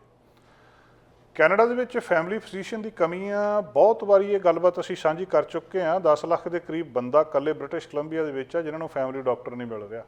12-13 ਲੱਖ ਅੰਟੈਰੀਓ ਦੇ ਵਿੱਚ ਵੀ ਦੱਸਦੇ ਆ ਕਿ ਜਿਨ੍ਹਾਂ ਕੋਲ ਫੈਮਿਲੀ ਡਾਕਟਰ ਹੈ ਨਹੀਂ, ਤੇ ਫੈਮਿਲੀ ਡਾਕਟਰ ਨਵੇਂ ਆ ਨਹੀਂ ਰਹੇ, ਪੁਰਾਣੇ ਰਿਟਾਇਰ ਹੋ ਰਹੇ ਆ। ਲੋਕ ਪਰੇਸ਼ਾਨ ਨੇ। ਜਿਹੜਾ ਇੱਕ ਵਿਅਕਤੀ ਠੀਕ ਠਾਕ ਆ, ਉਹਨੂੰ ਫੈਮਿਲੀ ਡਾਕਟਰ ਦੀ ਆਮ ਤੌਰ ਦੇ ਉੱਤੇ ਲੋੜ ਜੇ ਨਹੀਂ ਪੈਂਦੀ, ਉਹ ਵਾਕ ਇਨ ਕਲੀਨਿਕ ਜਾ ਸਕਦਾ ਆ, ਉੱਥੇ ਜਾ ਕੇ ਉਹਨੂੰ ਮਾੜੀ ਮੋਟੀ ਮਦਦ ਮਿਲ ਜਾਂਦੀ ਆ। ਬਹੁਤੀ ਗੱਲ ਫਿਰ ਐਮਰਜੈਂਸੀ ਚਲੇ ਜਾਂਦੇ ਆ ਤੇ ਉੱਥੋਂ ਜਾ ਕੇ ਮਦਦ ਲੈ ਲੈਂਦੇ ਆ। ਪਰ ਕੁਛ ਲੋਕ ਇਹੋ ਜਿਹੇ ਹੁੰਦੇ ਆ ਜਿਨ੍ਹਾਂ ਨੂੰ ਸੱਚਮੁੱਚ ਇਮੀਡੀਏਟ ਇਸ ਚੀਜ਼ ਦੀ ਜ਼ਰੂਰਤ ਹੁੰਦੀ ਆ ਫੈਮਿਲੀ ਫਿਜ਼ੀਸ਼ੀਅਨ ਦੀ, ਤੇ ਜਦੋਂ ਉਹਨਾਂ ਨੂੰ ਇਹ ਫੈਮਿਲੀ ਫਿਜ਼ੀਸ਼ੀਅਨ ਨਹੀਂ ਮਿਲਦਾ ਤਾਂ ਸਮੱਸਿਆ ਬਹੁਤ ਵੱਡੀ ਬਣ ਜਾਂਦੀ ਹੈ। ਔਰ ਇਹ ਜਿੱਦਾਂ ਜਿੱਦਾਂ ਅਸੀਂ ਰੋਜ਼ ਹੀ ਤੁਹਾਡੇ ਨਾਲ ਲਗਭਗ ਖਬਰ ਸਾਂਝੀ ਕਰਦੇ ਹਾਂ ਕਿ ਕੈਨੇਡਾ ਦੇ ਵਿੱਚ ਡਾਕਟਰ ਹੈ ਨਹੀਂ, ਕੈਨੇਡਾ ਦੇ ਵਿੱਚ ਫੈਮਿਲੀ ਫਿਜ਼ੀਸ਼ੀਅਨ ਹੈ ਨਹੀਂ, ਤਾਂ ਇਹ ਹੋਰ ਸਿਚੁਏਸ਼ਨ ਜਿਹੜੀ ਵੱਧ ਤੋਂ ਬਦਤਰ ਹੁੰਦੀ ਜਾ ਰਹੀ ਆ ਦਿਨ ਬ ਦਿਨ, ਤੇ ਨਵੀਆਂ ਗੱਲਾਂ ਇਸ ਮਾਮਲੇ ਦੇ ਵਿੱਚ ਸਾਹਮਣੇ ਆ ਰਹੀਆਂ। ਮਤਲਬ 5 ਦੇ ਵਿੱਚੋਂ ਬ੍ਰਿਟਿਸ਼ ਕੋਲੰਬੀਆ 'ਚ ਰਹਿਣ ਵਾਲੇ ਇੱਕ ਬੰਦੇ ਕੋਲ ਡਾਕਟਰ ਹੈ ਨਹੀਂ। ਜੇ ਉਹ ਚਾਹਵੇ ਵੀ ਮੈਂ ਡਾਕਟਰ ਨੂੰ ਜਾ ਕੇ ਦਿਖਾਉਣਾ, ਮੈਨੂੰ ਉਹ ਪ੍ਰੋਬਲਮ ਹੋ ਗਈ, ਉਹ ਜਾ ਹੀ ਨਹੀਂ ਸਕਦਾ ਕਿਸੇ ਕੋਲ। ਤੇ ਲੋਕ ਆਮ ਤੌਰ 'ਤੇ ਕਹਿੰਦੇ ਵੀ ਉਹ ਵਾਕ ਇਨ ਕਲੀਨਿਕ ਚਲੇ ਜਾਵੇ। ਵਾਕ ਇਨ ਕਲੀਨਿਕ ਸਾਰੇ ਬੁੱਕ ਨੇ। ਇਹਦੀ ਹੁਣ ਇੱਕ ਸਿਖਰ ਕਹਿ ਸਕਦੇ ਹੋ ਕਿ ਜਿਹਨੂੰ ਸਰਕਾਰ ਨੂੰ ਜ਼ਰੂਰ ਇਹਦੇ ਬਾਰੇ ਕੁਝ ਸੋਚ ਲੈਣਾ ਚਾਹੀਦਾ ਜਾਂ ਉਹਦੇ ਤੱਕ ਆਵਾਜ਼ ਪਹੁੰਚ ਜਾਣੀ ਚਾਹੀਦੀ ਹੈ ਕਿ ਇਹ ਫੈਮਿਲੀ ਡਾਕਟਰਸ ਦੀ ਕਮੀ ਕਿੱਥੇ ਤੱਕ ਬ੍ਰਿਟਿਸ਼ ਕੋਲੰਬੀਆ ਦੇ ਵਿੱਚ ਪਹੁੰਚ ਚੁੱਕੀ ਆ। ਇੱਕ ਕਪਲ ਵੈਨਕੂਵਰ ਆਈਲੈਂਡ ਦੇ ਉੱਤੇ ਰਹਿੰਦਾ, ਉਹਨਾਂ ਨੇ ਅਖਬਾਰ ਦੇ ਵਿੱਚ ਐਡ ਪਾਈ ਆ ਕਿ ਸਾਨੂੰ ਫੈਮਿਲੀ ਡਾਕਟਰ ਚਾਹੀਦਾ ਹੈ, ਜੇ ਕੋਈ ਮਦਦ ਕਰ ਸਕਦਾ ਤਾਂ ਸਾਡੀ ਮਦਦ ਕਰੋ। ਉਸ ਔਰਤ ਨੇ ਆਪਣੇ 51 ਸਾਲਾਂ ਦੇ ਘਰ ਵਾਲੇ ਲਈ, ਜਿਹਦੀ ਦਵਾਈ ਲਗਾਤਾਰ ਚੱਲਦੀ ਆ, ਉਹਨੇ ਰੀਫਿਲ ਕਰਨ ਦੇ ਲਈ, ਪ੍ਰਸਕ੍ਰਿਪਸ਼ਨ ਦੁਬਾਰਾ ਲੈਣ ਦੇ ਲਈ ਡਾਕਟਰ ਚਾਹੀਦਾ ਆ। ਪਿਛਲੇ ਸਾਲ ਦਸੰਬਰ ਦੇ ਵਿੱਚ ਕ੍ਰਿਸਮਸ ਦੇ ਵੇਲੇ ਡਾਕਟਰ ਜਿਹੜਾ ਉਹਨਾਂ ਦਾ ਫੈਮਿਲੀ ਡਾਕਟਰ ਸੀ, ਲੰਬੇ ਸਮੇਂ ਤੋਂ ਰਿਹਾ, ਰਿਟਾਇਰ ਹੋ ਗਿਆ। ਉਹ ਰਿਟਾਇਰ ਹੋ ਗਿਆ, ਹੁਣ ਉਹਨਾਂ ਨੂੰ ਇਮੀਡੀਏਟ ਦਵਾਈ ਦੀ ਲੋੜ ਆ, ਤੇ ਦਵਾਈ ਰੀਫਿਲ ਜਾਂ ਉਹਦਾ ਜਿਹੜਾ ਵੀ ਦੁਬਾਰਾ ਪ੍ਰਸਕ੍ਰਾਈਬ ਕਰਨੀ ਉਹਦੇ ਲਈ ਡਾਕਟਰ ਹੈ ਨਹੀਂ। ਤੇ ਉਹਨੇ ਅਖਬਾਰ ਦੇ ਵਿੱਚ ਐਡ ਪਾਈ ਆ ਕਿ ਰੱਬ ਦੇ ਵਾਸਤੇ ਸਾਨੂੰ ਕੋਈ ਡਾਕਟਰ ਦੱਸ ਦਿਓ, ਜੇ ਕਿਸੇ ਨੂੰ ਕੋਈ ਪਤਾ ਸਾਡੀ ਮਦਦ ਕਰ ਦਿਓ, ਨਹੀਂ ਤਾਂ ਮੇਰੇ ਘਰ ਵਾਲੇ ਨੂੰ ਕੁਛ ਹੋ ਜਾਣਾ ਆ।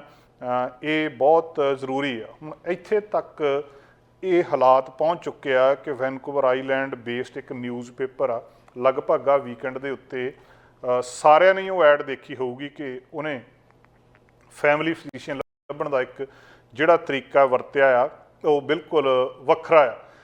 ਉਹਦੇ ਘਰ ਵਾਲੇ ਦੀ ਜਿਹੜੀ ਮਾਈਕਲ, ਉਹਦੇ ਉਸ ਵਿਅਕਤੀ ਦਾ ਨਾਂ ਆ ਜਿਹਦੇ ਲਈ ਉਹ ਲੱਭ ਰਹੀ ਆ ਕਿ ਇਹਦੇ ਲਈ ਡਾਕਟਰ ਲੱਗਦਾ ਹੈ, ਜੈਨਟ ਮੋਰਟ ਉਹ ਔਰਤ ਆ ਜਿਹਨੇ ਐਡ ਪਾਈ ਆ। ਕਹਿੰਦੀ ਬਹੁਤ ਕੰਪਲੀਕੇਟਡ ਮੈਡੀਕਲ ਹਿਸਟਰੀ ਆ ਮੇਰੇ ਘਰ ਵਾਲੇ ਦੀ, ਇਹਨੂੰ ਪਹਿਲਾਂ ਬ੍ਰੇਨ ਸਰਜਰੀ ਹੋਈ ਆ, ਇਹਦੇ ਤੋਂ ਬਾਅਦ ਬਹੁਤ ਸਾਰੀਆਂ ਦਵਾਈਆਂ ਇਹਦੀਆਂ ਚੱਲਦੀਆਂ ਆ, ਤੇ ਪਿਛਲੇ ਕੁਝ ਵੀਕਸ ਤੋਂ ਜਿਹੜੇ ਫਾਰਮੇਸੀਜ਼ ਨੇ ਉਹਨਾਂ ਨੂੰ ਕਿਹਾ ਕਿ ਭਾਈ ਤੁਹਾਡੀ ਪ੍ਰਸਕ੍ਰਿਪਸ਼ਨ ਜਿਹੜੀ ਆ ਉਹ ਹੁਣ ਖਤਮ ਹੋ ਗਈ ਆ, ਤੇ ਇਹਨੂੰ ਤੁਸੀਂ ਦੁਬਾਰਾ ਪ੍ਰਸਕ੍ਰਾਈਬ ਕਰਾਓ ਤੇ ਇਹਨੂੰ ਰੀਨਿਊ ਕਰਾਓ। ਜਿਸ ਤਰੀਕੇ ਦੇ ਨਾਲ ਆਪਾਂ ਰੀਨਿਊ ਕਰਾਉਂਦੇ ਕਿ ਡਾਕਟਰ ਇੱਕ ਵਾਰੀ ਦਵਾਈ ਲਿਖ ਦਿੰਦਾ, ਉਹ ਕੁਝ ਸਮੇਂ ਲਈ ਲਿਖਦਾ ਵੀ ਆਹ ਦਵਾਈ 2 ਮਹੀਨੇ ਖਾਣੀ ਆ, ਉਹ ਤੋਂ ਬਾਅਦ ਖਾਣੀ ਆ, ਤਾਂ ਦੁਬਾਰਾ ਫਿਰ ਉਹ ਲਿਖ ਕੇ ਦੇਊਗਾ, ਰੀਨਿਊ ਕਰੂਗਾ, ਤਾਂ ਤੁਸੀਂ ਫਾਰਮੇਸੀ ਤੋਂ ਜਾ ਕੇ ਦਵਾਈ ਲੈ ਸਕਦੇ ਆ। ਤੇ ਹੁਣ ਉਹ ਰੀਨਿਊ ਹੋਣੀ ਆ, ਤੇ ਉਹ ਕਹਿੰਦੇ ਵੀ ਇਹ ਬਹੁਤ, ਉਹਨੇ ਆਪਣੇ ਘਰ ਵਾਲੇ ਦੇ ਲਈ ਕਿਹਾ ਵੀ ਇਹ ਬਹੁਤ ਸੀਰੀਅਸ ਆ, ਇਹਦੀ ਮੌਤ ਹੋ ਸਕਦੀ ਹੈ ਇਹਨਾਂ ਦਵਾਈਆਂ ਤੋਂ ਬਿਨਾਂ। ਉਹਨੂੰ ਪਹਿਲਾਂ ਬੰਦਾ ਆਲੇ ਦੁਆਲੇ ਕਹਿੰਦਾ, ਲੋਕਾਂ ਨੂੰ ਪੁੱਛਦਾ ਵੀ ਕੋਈ ਡਾਕਟਰ ਹੈਗਾ ਤਾਂ ਦੱਸਿਓ, ਉਹਨੇ ਅਖਬਾਰ ਦੇ ਵਿੱਚ ਐਡ ਪਾ ਦਿੱਤੀ ਆ ਕਿ ਡਾਕਟਰ ਚਾਹੀਦਾ ਆ। ਤੁਹਾਨੂੰ ਇਹ ਵੀ ਪਤਾ ਕਿ ਜਿਹੜਾ ਕੁਝ ਐਪਸ ਲਾਂਚ ਕੀਤੀਆਂ ਸੀ, ਇੱਦਾਂ ਦਾ ਸਰਕਾਰ ਨੇ ਕੰਮ ਕੀਤਾ ਸੀ ਟੈਲਸ ਹੈਲਥ ਮਾਈ ਕੇਅਰ ਦੇ ਨਾਲ ਰਲ ਕੇ, ਵੀ ਤੁਸੀਂ ਉਦੋਂ ਇਹ ਐਲਾਨ ਕੀਤਾ ਗਿਆ ਸੀ ਕਿ ਜੇ ਤੁਹਾਡੇ ਕੋਲ ਡਾਕਟਰ ਹੈ ਨਹੀਂ, ਉਹਦਾ ਇੱਕ ਤਰੀਕਾ ਇਹ ਲੱਭਿਆ ਸੀ ਕਿ ਤੁਹਾਡੇ ਫੋਨ ਦੇ ਉੱਤੇ ਐਪ ਆ, ਉਸ ਵੇਲੇ ਬੇਬੀਲੋਨ ਐਪ ਇਹ ਸ਼ੁਰੂ ਕੀਤੀ ਗਈ ਸੀਗੀ ਟੈਲਸ ਹੈਲਥ ਮਾਈ ਕੇਅਰ, ਤੇ ਉਹਦੇ ਉੱਤੇ ਜਾਓ, ਆਪਣਾ ਸਾਰਾ ਡਾਟਾ ਪਾਓ, ਤੇ ਤੁਸੀਂ ਉੱਥੇ ਰਿਕੁਐਸਟ ਪਾ ਦਿਓ ਮੇਰਾ ਸਿਰ ਦੁਖਦਾ ਜਾਂ ਮੈਨੂੰ ਆਹ ਸਮੱਸਿਆ ਹੈਗੀ ਹੈ, ਤਾਂ ਉੱਥੇ ਵਰਚੁਅਲੀ ਇੱਕ ਡਾਕਟਰ ਵੀਡੀਓ ਕਾਨਫਰੰਸਿੰਗ ਰਾਹੀਂ ਅੱਗੇ ਆ ਜਾਊਗਾ, ਤੇ ਉਹ ਡਾਕਟਰ ਤੁਹਾਨੂੰ ਪ੍ਰਸਕ੍ਰਾਈਬ ਵੀ ਕਰ ਸਕਦਾ, ਤੁਹਾਡੀ ਮੈਡੀਸਨ ਵੀ ਫਾਰਮੇਸੀ ਤੇ ਭੇਜ ਸਕਦਾ, ਤੁਹਾਡੇ ਟੈਸਟ ਵੀ ਲਿਖ ਸਕਦਾ। ਅਸਲ ਜਿਹੜਾ ਇੱਕ ਡਾਕਟਰ ਆ ਉਹ ਵੀਡੀਓ ਉਹਦੀ ਕਾਲਿੰਗ ਦੇ ਉੱਤੇ ਆ ਕੇ ਤੁਹਾਨੂੰ ਚੈੱਕ ਵੀ ਕਰ ਸਕਦਾ ਤੇ ਤੁਹਾਨੂੰ ਦਵਾਈ ਵੀ ਦੇ ਸਕਦਾ। ਤੇ ਉਹ ਇਹ ਔਰਤ ਕਹਿੰਦੀ ਵੀ ਮੈਂ ਲਗਾਤਾਰ ਜਿਹੜਾ ਟੈਲਸ ਹੈਲਥ ਮਾਈ ਕੇਅਰ ਆ ਉਹਦੇ ਉੱਤੇ ਜਾ ਕੇ ਵੀ ਬੇਨਤੀ ਕਰ ਰਹੀ ਹਾਂ ਕਿ ਕਿਸੇ ਨਾ ਕਿਸੇ ਤਰ੍ਹਾਂ ਮੈਨੂੰ ਅਪਾਇੰਟਮੈਂਟ ਮਿਲ ਜਾਵੇ, ਤੇ ਉਹ ਕਹਿੰਦੇ ਵੀ ਕੋਈ ਵੀ ਡਾਕਟਰ ਅਵੇਲੇਬਲ ਹੈ ਨਹੀਂਗਾ ਫਿਊਚਰ ਦੇ ਵਿੱਚ, ਸਾਨੂੰ ਦਿਸਦਾ ਹੀ ਨਹੀਂ ਵੀ ਕਿਸੇ ਵੇਲੇ ਕੋਈ ਡਾਕਟਰ ਇੱਥੇ ਅਵੇਲੇਬਲ ਹੋਊਗਾ। ਲਾਸਟ ਈਅਰ ਜਿਹੜੇ ਡਾਕਟਰ ਰਿਟਾਇਰ ਹੋਏ ਆ ਉਹਦੇ ਤੋਂ ਬਾਅਦ ਉਹ ਕਹਿੰਦੇ ਵੀ ਲਗਾਤਾਰ ਅਸੀਂ ਵਾਕ-ਇਨ ਕਲੀਨਿਕਸ ਦੇ ਵਿੱਚ ਦੇਖ ਰਹੇ ਹਾਂ, ਤੇ ਕਿਸੇ ਵੀ ਵਾਕ-ਇਨ ਕਲੀਨਿਕ ਦੇ 8:30 ਵਜੇ ਕਹਿੰਦੇ ਡਾਇਲ ਕਰਨਾ ਸ਼ੁਰੂ ਕਰ ਦਿੰਦੇ ਆ ਸਵੇਰੇ, ਤੇ ਡਾਇਲ ਕਰੀ ਜਾਂਦੇ ਆ, ਤੇ ਸਾਰੇ ਜਿਹੜੇ ਵਾਕ-ਇਨ ਸੈਂਟਰਸ ਆ ਉਹ ਕਹਿੰਦੇ ਵੀ ਇਹ ਸਾਰੇ ਮੈਸੇਜਸ ਜਿਹੜੇ ਆ ਉਹ ਲੋਕਾਂ ਨੇ ਮੈਸੇਜ ਉੱਥੇ ਪਹਿਲਾਂ ਹੀ ਫੋਨ ਦੇ ਉੱਤੇ ਹੈਗੇ ਆ ਜਿਹੜੇ ਕਹਿੰਦੇ ਕਿ ਅਸੀਂ ਅੱਜ we are full for today, ਤੇ ਤੁਸੀਂ ਕੱਲ੍ਹ ਨੂੰ ਟਰਾਈ ਕਰੋ। ਤੇ ਇਹ ਉਹ ਕਹਿੰਦੀ ਵੀ ਕ੍ਰਿਸਮਸ ਤੋਂ ਲੈ ਕੇ ਹੁਣ ਤੱਕ ਲਗਾਤਾਰ ਇਹੀ ਹਾਲਤ ਚੱਲ ਰਹੀ ਆ, ਤੇ ਇਹਦੇ ਨਾਲ ਕੁਝ ਕੰਪਲੀਕੇਟਡ ਸਿੰਪਟਮਸ ਉਹਦੇ ਪ੍ਰੋਸਟੇਟ ਤੇ ਬਲੈਡਰ ਦੇ ਵਿੱਚ ਉਹਦੇ ਘਰ ਵਾਲੇ ਦੇ ਆ ਗਏ ਆ। ਉਹ ਚਿੰਤਤ ਆ, ਘਬਰਾਈ ਆ, ਮਦਦ ਮੰਗ ਰਹੀ ਆ। ਅਖਬਾਰਾਂ ਸਾਡੇ ਲੀਡਰ ਵੀ ਪੜ੍ਹਦੇ ਆ, ਸਾਡੇ ਮੰਤਰੀ ਵੀ ਪੜ੍ਹਦੇ ਆ। ਇਹ ਐਡ ਬਿਨਾਂ ਸ਼ੱਕ ਉਹਨਾਂ ਨੇ ਵੀ ਦੇਖੀ ਹੋਊਗੀ, ਤੇ ਇਹ ਐਡ ਨੇ ਇੱਕ ਵੱਡੇ ਸਵਾਲ ਪੈਦਾ ਕਰ ਦਿੱਤੇ ਆ ਕਿ ਦੁਨੀਆ ਦਾ ਇੱਕ ਅਤ ਵਿਕਸਿਤ ਦੇਸ਼ ਕੈਨੇਡਾ, ਤੇ ਕੈਨੇਡਾ ਦਾ ਸੂਬਾ ਬ੍ਰਿਟਿਸ਼ ਕੋਲੰਬੀਆ, ਤੇ ਬ੍ਰਿਟਿਸ਼ ਕੋਲੰਬੀਆ ਦੇ ਵਿੱਚ ਹਰ 5 ਦੇ ਵਿੱਚੋਂ ਇੱਕ ਬੰਦੇ ਕੋਲ ਡਾਕਟਰ ਦੀ ਐਕਸੈਸ ਨਹੀਂ ਆ, ਤੇ ਜੇ ਐਮਰਜੈਂਸੀ ਜਾਂਦੇ ਆ ਉੱਥੇ 10-10, 15-15, 20-20 ਘੰਟੇ ਲੋਕਾਂ ਨੂੰ ਲੱਗ ਜਾਂਦੇ ਵਾਰੀ ਉਡੀਕਦਿਆਂ ਨੂੰ, ਕਿਉਂਕਿ ਜਿੰਨੇ ਇੱਧਰਲੇ ਪਾਸੇ ਡਾਕਟਰਸ ਨੇ ਜਿਹੜੇ ਪੇਸ਼ੈਂਟ ਦੇਖਣੇ ਸੀ, ਜੇ ਉਹ ਐਮਰਜੈਂਸੀ ਜਾਣ ਲੱਗ ਪਏ ਤਾਂ ਰਸ਼ ਐਮਰਜੈਂਸੀ ਦੇ ਉੱਤੇ ਵੀ ਪਊਗਾ। ਇਹ ਵੀ ਇੱਕ ਆਮ ਹੀ ਖਬਰ ਹੋ ਗਈ ਆ ਐਮਰਜੈਂਸੀ ਦੇ ਜਿਹੜੇ ਮਾਮਲੇ ਦੇ ਵਿੱਚ, ਕਿ ਕਦੇ ਖਬਰ ਆ ਜਾਂਦੀ ਹੈ ਕਿ ਆਈਲੈਂਡ ਦੇ ਉੱਤੇ, ਕਦੇ ਇੱਧਰ ਆ ਜਾਂਦੀ ਕੈਮਲੂਪਸ ਵਾਲੇ ਸਾਡੇ ਪਾਸਿਓਂ ਕਿ ਜੀ ਫਲਾਣੀ ਥਾਂ ਦੇ ਹਸਪਤਾਲ ਦੇ ਵਿੱਚ ਆਹ ਸ਼ਨੀਵਾਰ ਤੇ ਐਤਵਾਰ ਐਮਰਜੈਂਸੀ ਬੰਦ ਆ, ਉੱਥੇ ਡਾਕਟਰ ਹੀ ਹੈ ਨਹੀਂ। 911 ਇੱਥੇ ਦੀ ਇੱਕ ਬਹੁਤ ਵੱਡੀ ਸਹੂਲਤ ਮੰਨੀ ਜਾਂਦੀ ਹੈ, ਜਿਹਦੇ ਲਈ ਲੋਕ ਇਹਨਾਂ ਦੇਸ਼ਾਂ ਨੂੰ ਚੁਣਦੇ ਆ ਕਿ ਜੇ 19-21 ਹੋ ਗਈ ਉਸੇ ਵੇਲੇ 911 ਫੋਨ ਕਰਾਂਗੇ ਤੇ ਗੱਡੀ ਐਂਬੂਲੈਂਸ ਆ ਕੇ ਸਾਨੂੰ ਘਰੋਂ ਚੱਕ ਕੇ ਲੈ ਜਾਊਗੀ। ਉਹ ਸਹੂਲਤ ਵੀ ਹੁਣ ਬਹੁਤੀਆਂ ਥਾਵਾਂ ਦੇ ਉੱਤੋਂ ਗਾਇਬ ਹੁੰਦੀ ਜਾ ਰਹੀ ਆ, ਕਦੇ 24 ਘੰਟੇ ਲਈ ਤੇ ਕਦੇ 48 ਘੰਟੇ ਲਈ। ਇੱਕ ਡਾਕਟਰ ਆ ਜੇ ਉਹ ਕਿਤੇ ਚਲਿਆ ਗਿਆ ਤੇ ਉਹਦੇ ਤੋਂ ਬਾਅਦ ਫਿਰ ਉਹ 50-60 ਕਿਲੋਮੀਟਰ ਜਾਂ ਨੇੜੇ ਉੱਥੇ ਉਹ ਕਹਿੰਦੇ ਐਮਰਜੈਂਸੀ ਵਾਲੀ ਥਾਂ ਤੇ ਜਾਓ। ਤੁਹਾਡੇ ਲੋਕਲ ਹਸਪਤਾਲਾਂ ਦੇ ਵਿੱਚ ਐਮਰਜੈਂਸੀ ਵੀ ਬੰਦ ਹੋ ਰਹੀ ਹੈ। ਸਰਕਾਰ ਨੂੰ ਜ਼ਰੂਰ ਇਹਦੇ ਪਾਸੇ ਕੁਛ ਨਾ ਕੁਛ ਕਰਨਾ ਚਾਹੀਦਾ ਆ, ਮਦਦ ਆ ਇਸ ਜੋੜੇ ਨੂੰ ਇਸ ਮਾਮਲੇ ਦੇ ਵਿੱਚ। ਤੇ ਉਹਨਾਂ ਨੇ ਅਖਬਾਰਾਂ ਦੇ ਵਿੱਚ ਐਡ ਪਾ ਕੇ ਡਾਕਟਰ, ਮਤਲਬ ਜਿਹੜਾ ਕਿ ਹਰ ਇੱਕ ਬੰਦੇ ਦਾ ਅਧਿਕਾਰ ਆ, ਉਹਦੀ ਮੁੱਢਲੀ ਲੋੜ ਆ ਕਿ ਉਹਨੂੰ ਡਾਕਟਰ ਮਿਲੇ, ਪਰ ਉਹਨਾਂ ਨੂੰ ਅਖਬਾਰਾਂ ਦੇ ਵਿੱਚ ਮਿਹਨਤ ਤਾਲਾ ਕਰਨਾ ਪੈ ਰਿਹਾ ਕਿ ਜੇ ਕੋਈ ਡਾਕਟਰ ਹੋਵੇ, ਕੋਈ ਹੈਲਪ ਕਰ ਸਕਦਾ ਹੋਵੇ ਤਾਂ ਸਾਡੀ ਹੈਲਪ ਜ਼ਰੂਰ ਕਰੋ। HIV ਇੱਕ ਬਹੁਤ ਵੱਡੀ ਸਮੱਸਿਆ ਆ। ਏਡਜ਼ ਦੀ ਬਿਮਾਰੀ ਜਦੋਂ ਸਾਹਮਣੇ ਆਈ ਸੀ ਤੇ ਇਹਦਾ ਇਲਾਜ ਨਹੀਂ ਸੀ ਲੱਭਿਆ, ਤੇ ਹੁਣ ਵੀ ਹਾਲਾਤ ਜਿਹੜੇ ਆ ਬਹੁਤੇ ਚੰਗੇ ਨਹੀਂ, ਕਿਉਂਕਿ ਜਿਸ ਤਰ੍ਹਾਂ ਕੋਵਿਡ ਦਾ ਇੱਕ ਵਾਇਰਸ ਸੀਗਾ, ਐਸੇ ਤਰ੍ਹਾਂ HIV ਵੀ ਇੱਕ ਵਾਇਰਸ ਨਾਲ ਪੈਦਾ ਹੋਣ ਵਾਲੀ ਡਿਜ਼ੀਜ਼ ਆ। ਅੱਜ ਫੈਡਰਲ ਹੈਲਥ ਮਿਨਿਸਟਰ ਯੋਈਵ ਡਿਊਕਲੋ ਨੇ ਐਲਾਨ ਕੀਤਾ, ਕੱਲ੍ਹ ਅਸਲ ਦੇ ਵਿੱਚ ਸੋਮਵਾਰ ਨੂੰ ਇਹ ਐਲਾਨ ਕੀਤਾ ਸੀ ਕਿ ਕੈਨੇਡਾ ਦੇ ਵਿੱਚ HIV ਟੈਸਟਿੰਗ ਜਿਹੜੀ ਵਧਾਈ ਜਾਊਗੀ ਤੇ $18 ਮਿਲੀਅਨ ਏਡਜ਼ ਦੀ ਬਿਮਾਰੀ ਦੇ ਟੈਸਟ ਕਰਨ ਦੇ ਲਈ ਖਰਚੇ ਜਾਣਗੇ।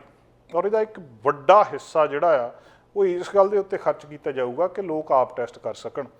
ਜਿੱਦਾਂ ਕੋਵਿਡ ਦੇ ਟੈਸਟ ਸੀਗੇ ਕਿ ਅਸੀਂ ਘਰਾਂ ਦੇ ਵਿੱਚ ਹੁਣ ਟੈਸਟ ਲੈ ਆਏ ਹਾਂ, ਜਿਹੜੀ ਉਹ ਰੈਪਿਡ ਟੈਸਟ ਹੈਗਾ ਆ, ਅਸੀਂ ਆਪਣੇ ਆਪ ਹੀ ਕੋਵਿਡ ਦਾ ਟੈਸਟ ਕਰ ਲੈਂਦੇ ਹਾਂ ਤੇ ਸਾਨੂੰ ਪਤਾ ਲੱਗ ਜਾਂਦਾ ਕੋਵਿਡ ਹੈਗਾ ਕਿ ਨਹੀਂ ਹੈਗਾ। ਕੁਝ ਹੋਰ ਬਿਮਾਰੀਆਂ ਜਿਹੜੀਆਂ ਆਉਣ ਵਾਲੇ ਸਮੇਂ ਦੇ ਵਿੱਚ ਇੱਕ ਵੱਡੀ ਮਹਾਮਾਰੀ ਦਾ ਰੂਪ ਧਾਰਨ ਕਰ ਸਕਦੀਆਂ, ਜਿੱਦਾਂ ਮੌਂਕੀ ਪੌਕਸ ਆ, ਉਹਦੇ ਬਾਰੇ WHO ਪੂਰੀ ਚਿੰਤਤ ਆ। ਇਸੇ ਤਰ੍ਹਾਂ ਜਿਹੜਾ ਇਹ HIV ਆ, ਇਹਦੇ ਬਾਰੇ ਵੀ ਸਰਕਾਰਾਂ ਦੁਨੀਆ ਦੇ ਵਿੱਚ ਵੀ ਚਿੰਤਤ ਨੇ ਤੇ ਸਾਡੇ ਕੈਨੇਡਾ ਦੇ ਵਿੱਚ ਵੀ ਖਾਸ ਤੌਰ ਦੇ ਉੱਤੇ ਚਿੰਤਤ ਨੇ, ਕਿਉਂਕਿ ਕਈ ਬਿਮਾਰੀਆਂ ਇੱਕਦਮ ਫੈਲਦੀਆਂ ਤੇ ਫਿਰ ਦੁਨੀਆ ਦੇ ਵਿੱਚ ਹਾਹਾਕਾਰ ਮਚਦੀ ਹੈ, ਪਰ ਕਈ ਬਿਮਾਰੀਆਂ ਵੱਡਾ ਨੁਕਸਾਨ ਹੌਲੀ ਹੌਲੀ ਕਰਦੀਆਂ। 38 ਮਿਲੀਅਨ ਲੋਕ ਜਿਹੜੇ ਹੈਗੇ ਨੇ ਪੂਰੀ ਦੁਨੀਆ ਦੇ ਵਿੱਚ HIV ਦੇ ਨਾਲ ਜੀ ਰਹੇ ਨੇ ਇਸ ਵੇਲੇ, 38.4 ਮਿਲੀਅਨ। ਸੋ ਇਹ ਇੱਕ ਬਹੁਤ ਵੱਡਾ ਅੰਕੜਾ ਆ। ਕੁਛ ਲੋਕ ਇਹਨੂੰ 33 ਮਿਲੀਅਨ ਕਹਿੰਦੇ, ਕੁਛ 43 ਮਿਲੀਅਨ ਕਹਿੰਦੇ ਆ, ਪਰ ਇੰਨੀ ਕੁ ਪਾਪੂਲੇਸ਼ਨ ਜਿਹੜੀ ਆ ਉਹਨੂੰ ਇਸ ਵੇਲੇ HIV ਹੋ ਚੁੱਕੀ, ਜਿਹੜਾ ਕਿ ਆਪਣੇ ਆਪ ਦੇ ਵਿੱਚ ਬਹੁਤ ਵੱਡਾ ਨੰਬਰ ਆ। ਔਰ 15 ਕੁ ਲੱਖ ਜਾਣੀ ਕਿ 1.5 ਮਿਲੀਅਨ ਦੇ ਕਰੀਬ ਜਿਹੜੇ ਲੋਕ ਹੈਗੇ ਆ ਉਹਨਾਂ ਨੂੰ ਇਹ ਨਵੀਂ ਇਨਫੈਕਸ਼ਨ ਹੋਈ ਆ 2021 ਦੇ ਵਿੱਚ। ਜਦੋਂ ਕੋਵਿਡ ਦੇ ਅੰਕੜੇ ਸਾਡੇ ਕੋਲ ਆਉਂਦੇ ਸੀ, ਅਸੀਂ ਇੱਕ ਇੱਕ ਥਾਂ ਦੀ ਸੂਚਨਾ ਰੱਖਦੇ ਸੀ ਵੀ ਇੱਥੇ ਅੱਜ ਇੰਨੇ ਮਰੀਜ਼ ਆ ਗਏ, ਇੱਥੇ ਇੰਨੇ ਮਰੀਜ਼ ਆ ਗਏ। 1.5 ਮਿਲੀਅਨ ਨਵਾਂ ਮਰੀਜ਼ 2021 ਦੇ ਵਿੱਚ ਇਹਦਾ ਸਾਹਮਣੇ ਆ ਗਿਆ। 6,50,000 ਲੋਕਾਂ ਦੀ ਏਡਜ਼ ਦੇ ਨਾਲ ਮੌਤ ਹੋਈ ਆ 2021 ਦੇ ਵਿੱਚ, ਜਾਂ ਏਡਜ਼ ਦੇ ਨਾਲ ਜਾਂ ਏਡਜ਼ ਦੇ ਕਾਰਨ ਜਿਹੜੀਆਂ ਹੋਰ ਬਿਮਾਰੀਆਂ ਉਹਨਾਂ ਨੂੰ ਲੱਗ ਗਈਆਂ। 6.5 ਲੱਖ ਬੰਦਾ ਮਾਰਿਆ ਗਿਆ ਇਹਦੇ ਨਾਲ। ਇਹ ਆਪਣੇ ਆਪ ਦੇ ਵਿੱਚ ਬਹੁਤ ਵੱਡਾ ਅੰਕੜਾ ਆ। ਇਸੇ ਕਰਕੇ ਹੁਣ ਕੈਨੇਡਾ ਇਸ ਮਾਮਲੇ ਦੇ ਵਿੱਚ ਕਰ ਰਿਹਾ ਵੀ ਸਾਨੂੰ ਕੁਛ ਨਾ ਕੁਛ ਕਰਨਾ ਪੈਣਾ, ਅਸੀਂ ਇਸ ਪਾਸੇ ਧਿਆਨ ਦਈਏ ਤਾਂ ਕਿ ਸਮੱਸਿਆ ਵੱਡੀ ਸਾਡੇ ਸਾਹਮਣੇ ਜਿਹੜੀ ਬਣ ਕੇ ਨਾ ਆ ਜਾਵੇ। 28 ਮਿਲੀਅਨ ਦੇ ਕਰੀਬ ਲੋਕ ਜਿਹੜੇ ਨੇ ਉਹ ਇਹਦਾ ਇਲਾਜ ਕਰਵਾ ਰਹੇ ਆ ਇਸ ਬਿਮਾਰੀ ਤੋਂ। ਸੋ ਅੰਕੜੇ ਜਿਹੜੇ ਨੇ ਉਹ ਬਹੁਤ ਕੁਛ ਦੱਸਦੇ ਆ ਕਿ ਲੋਕ HIV ਦੇ ਨਾਲ ਜਿਹੜੇ ਹੁਣ ਤੱਕ 84 ਮਿਲੀਅਨ ਲੋਕ ਇਹਦੇ ਨਾਲ ਅਫੈਕਟ ਹੋ ਚੁੱਕੇ ਆ ਜਦੋਂ ਦੀ ਇਹ ਮਹਾਮਾਰੀ ਸ਼ੁਰੂ ਹੋਈ ਹੈ। 40 ਮਿਲੀਅਨ ਦੇ ਕਰੀਬ ਲੋਕ ਮਰ ਗਏ ਆ ਇਹਦੇ ਨਾਲ ਹੁਣ ਤੱਕ। ਇਹ ਅੰਕੜੇ ਇਸ ਕੈਨੇਡਾ ਦੇ ਵਿੱਚ ਵੀ, ਇਹ ਅੰਕੜੇ ਦੁਨੀਆ ਦੇ ਦੱਸ ਰਹੇ ਆ। ਕੈਨੇਡਾ ਦੇ ਵਿੱਚ ਵੀ ਜਿਹੜੇ ਥੋੜ੍ਹੇ ਜਿਹੇ ਅੰਕੜੇ ਪਿਛਲੇ ਸਮੇਂ ਦੇ ਵਿੱਚ ਘਟੇ ਆ। 1639 ਨਵੇਂ ਕੇਸ 2020 ਦੇ ਵਿੱਚ ਡਾਇਗਨੋਜ਼ ਹੋਏ ਸੀ, 1639 ਕੇਸ। ਤੇ ਔਰ ਇਹਨਾਂ ਦੇ ਵਿੱਚੋਂ ਬਹੁਤੇ ਜਿਹੜੇ ਨੇ ਉਹ ਪੁਰਸ਼ ਨੇ, ਮੇਲ ਨੇ। 71% ਜਿਹੜੀ ਜਿਨ੍ਹਾਂ ਨੂੰ ਏਡਜ਼ ਹੁੰਦੀ ਆ ਉਹ ਪੁਰਸ਼ ਆ। 28% ਜਿਹੜੇ 28% ਦੇ ਕਰੀਬ ਆ ਉਹ ਫੀਮੇਲਸ ਦੱਸੇ ਜਾ ਰਹੇ ਆ। ਅਸਲ ਦੇ ਵਿੱਚ ਜਿਹੜੀ ਇੱਕ ਇੰਟਰਨੈਸ਼ਨਲ ਕਾਨਫਰੰਸ ਹੋਈ ਆ, ਉਹਦੇ ਵਿੱਚ ਮੌਂਟਰੀਅਲ ਦੇ ਵਿੱਚ ਇੰਟਰਨੈਸ਼ਨਲ ਕਾਨਫਰੰਸ ਹੋਈ ਆ। ਉੱਥੇ ਜਿਹੜੇ ਮਿਨਿਸਟਰ ਨੇ ਡਿਊਕਲੋ, ਉਹਨਾਂ ਨੇ ਐਲਾਨ ਕੀਤਾ ਆ ਕਿ ਇਹਦੀਆਂ ਅਸੀਂ ਜਿੰਨਾ ਖਰਚਾ ਕਰ ਰਹੇ ਹਾਂ ਉਹਦੇ ਵਿੱਚੋਂ ਇੱਕ $8 ਮਿਲੀਅਨ ਸੈਲਫ ਟੈਸਟਿੰਗ ਕਿੱਟਾਂ ਦੇ ਲਈ ਵਰਤਾਂਗੇ, ਕਮਿਊਨਿਟੀ ਦੀਆਂ ਸੰਸਥਾਵਾਂ ਨੂੰ ਵੰਡਾਂਗੇ।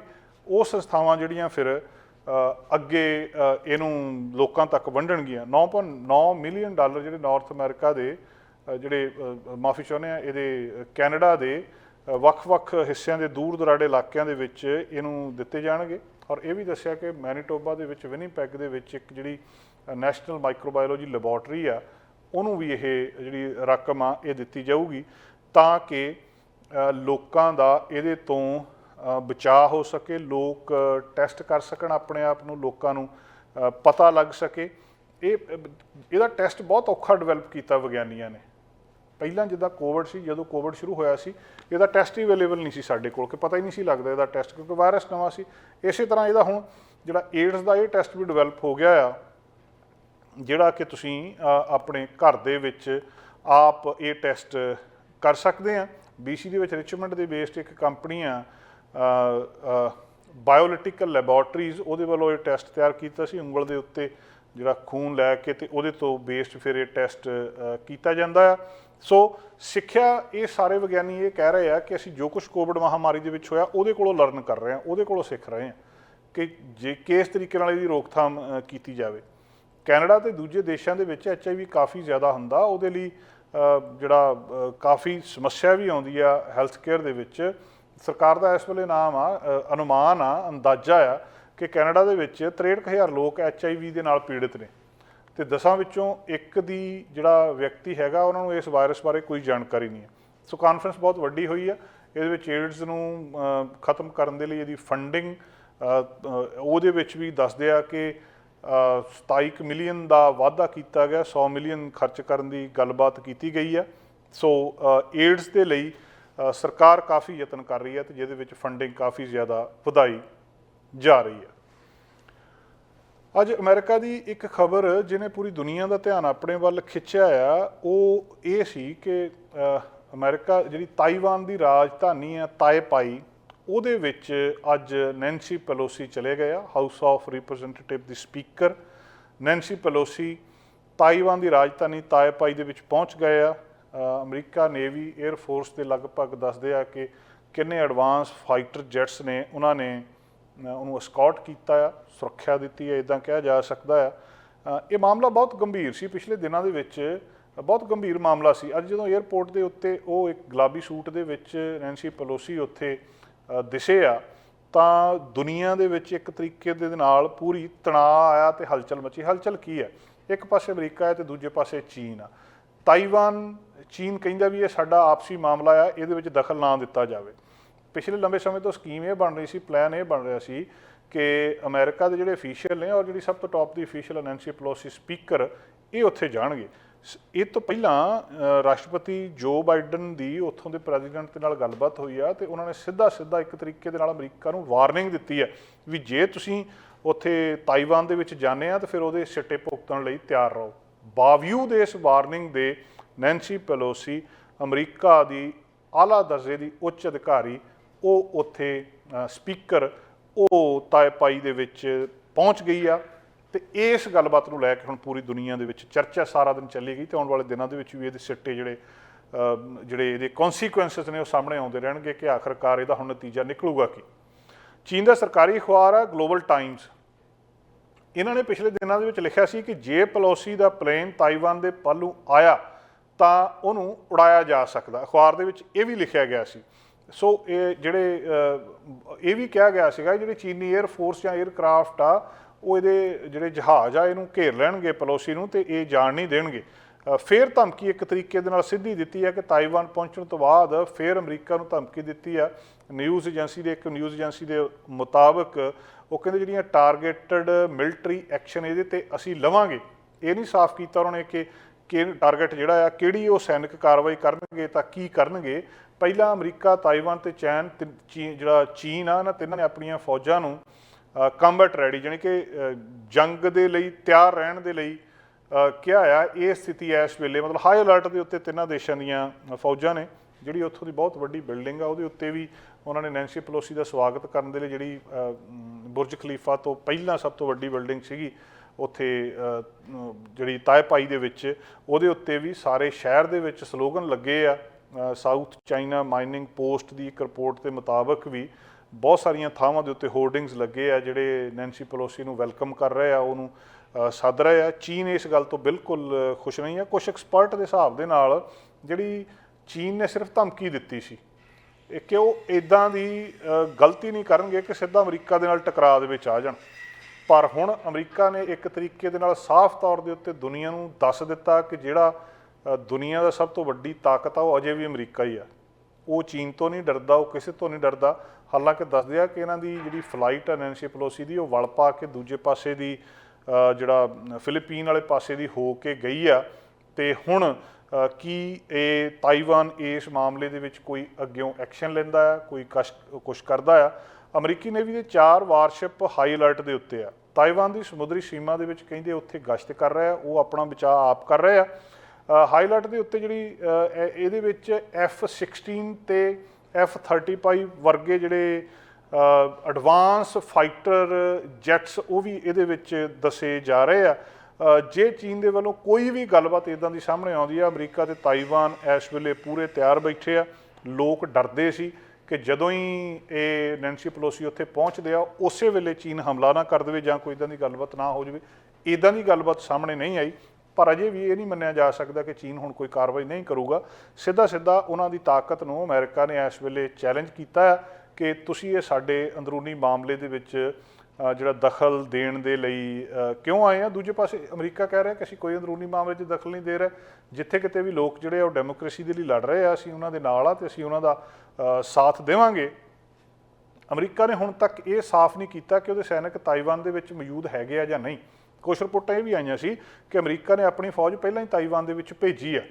ਪੈਂਟਾਗਨ ਦੇ ਜਿਹੜੇ ਇੱਕ ਬੁਲਾਰੇ ਸੀਗੇ ਉਹਨਾਂ ਨੂੰ ਸਵਾਲ ਕੀਤਾ ਸੀ ਤਾਂ ਉਹਨਾਂ ਨੇ ਕਿਹਾ ਸੀ ਅਸੀਂ ਇਹਦੇ ਉੱਤੇ ਕੌਮੈਂਟ ਨਹੀਂ ਕਰਨਾ। ਸੋ ਜਿਹੜੇ ਚੀਨ ਦੇ ਵਿਦੇਸ਼ ਮੰਤਰੀ ਹੈਗੇ ਆ ਵਾਂਗ ਯੀ, ਉਹਨਾਂ ਨੇ ਅੱਜ ਮੰਗਲਵਾਰ ਨੂੰ ਸਿੱਧੀ ਫੇਰ ਇੱਕ ਵਾਰੀ ਧਮਕੀ ਦਿੱਤੀ ਆ ਕਿ ਇਹ ਉਹ ਕਹਿੰਦੇ ਇਸ ਮੁੱਦੇ ਦੇ ਉੱਤੇ ਉਹ ਕਹਿੰਦੇ ਤੁਸੀਂ ਸਿਆਸਤ ਖੇਡ ਰਹੇ ਆ ਸਾਡੇ ਨਾਲ। ਜਿਹੜੀ ਉਹਨਾਂ ਨੇ ਸ਼ਬਦ ਵਰਤੇ ਆ ਉਹਨਾਂ ਨੇ ਕਿ ਅਮਰੀਕਾ ਅੱਗ ਦੇ ਨਾਲ ਖੇਡ ਰਿਹਾ ਤੇ ਇਹਦੀ ਕੀਮਤ ਇਹਨਾਂ ਨੂੰ ਚੁਕਾਉਣੀ ਪਊਗੀ। ਇੰਟਰਨੈਟ ਦੇ ਉੱਤੇ ਲਗਾਤਾਰ ਇਸ ਕਿਸਮ ਦੀਆਂ ਗੱਲਾਂ ਬਾਤਾਂ ਹੋ ਰਹੀਆਂ। ਦੂਜੇ ਪਾਸੇ ਇਹਦੇ ਜਿਹੜੇ ਕੌਨਸੀਕੁਐਂਸਿਸ ਨੇ ਉਹ ਵੀ ਮਿਲ ਰਹੇ ਆ। ਤਾਈਵਾਨ ਦੀ ਜਿਹੜੀ ਉੱਥੋਂ ਦੀ ਉਹਨਾਂ ਦੀ ਸਰਕਾਰ ਦੀ ਵੈਬਸਾਈਟ ਆ ਉਹਨੂੰ ਹੈਕ ਕਰ ਲਿਆ। ਸ਼ੱਕ ਸਿੱਧਾ ਚੀਨ ਤੇ ਜਾਂਦਾ ਕਿ ਇਹ ਚੀਨ ਨੇ ਕਿਸੇ ਨੇ ਕੀਤਾ ਹੋਊਗਾ। ਸੋ ਇਸ ਮਾਮਲੇ ਦੇ ਵਿੱਚ ਇਹ ਅਮਰੀਕਾ ਜਿਹੜਾ ਮਤਲਬ ਅਮਰੀਕਾ ਇਸ ਚਾਈਨਾ ਦੀ ਪਾਲਿਸੀ ਨੂੰ ਮੰਨਦਾ ਆ, ਲੇਕਿਨ ਉਹ ਇਹ ਕਹਿੰਦਾ ਕਿ ਅਸੀਂ ਚੀਨ ਦਾ ਤਾਈਵਾਨ ਦੇ ਉੱਤੇ ਕਬਜ਼ਾ ਨਹੀਂ ਦੇਖ ਸਕਦੇ।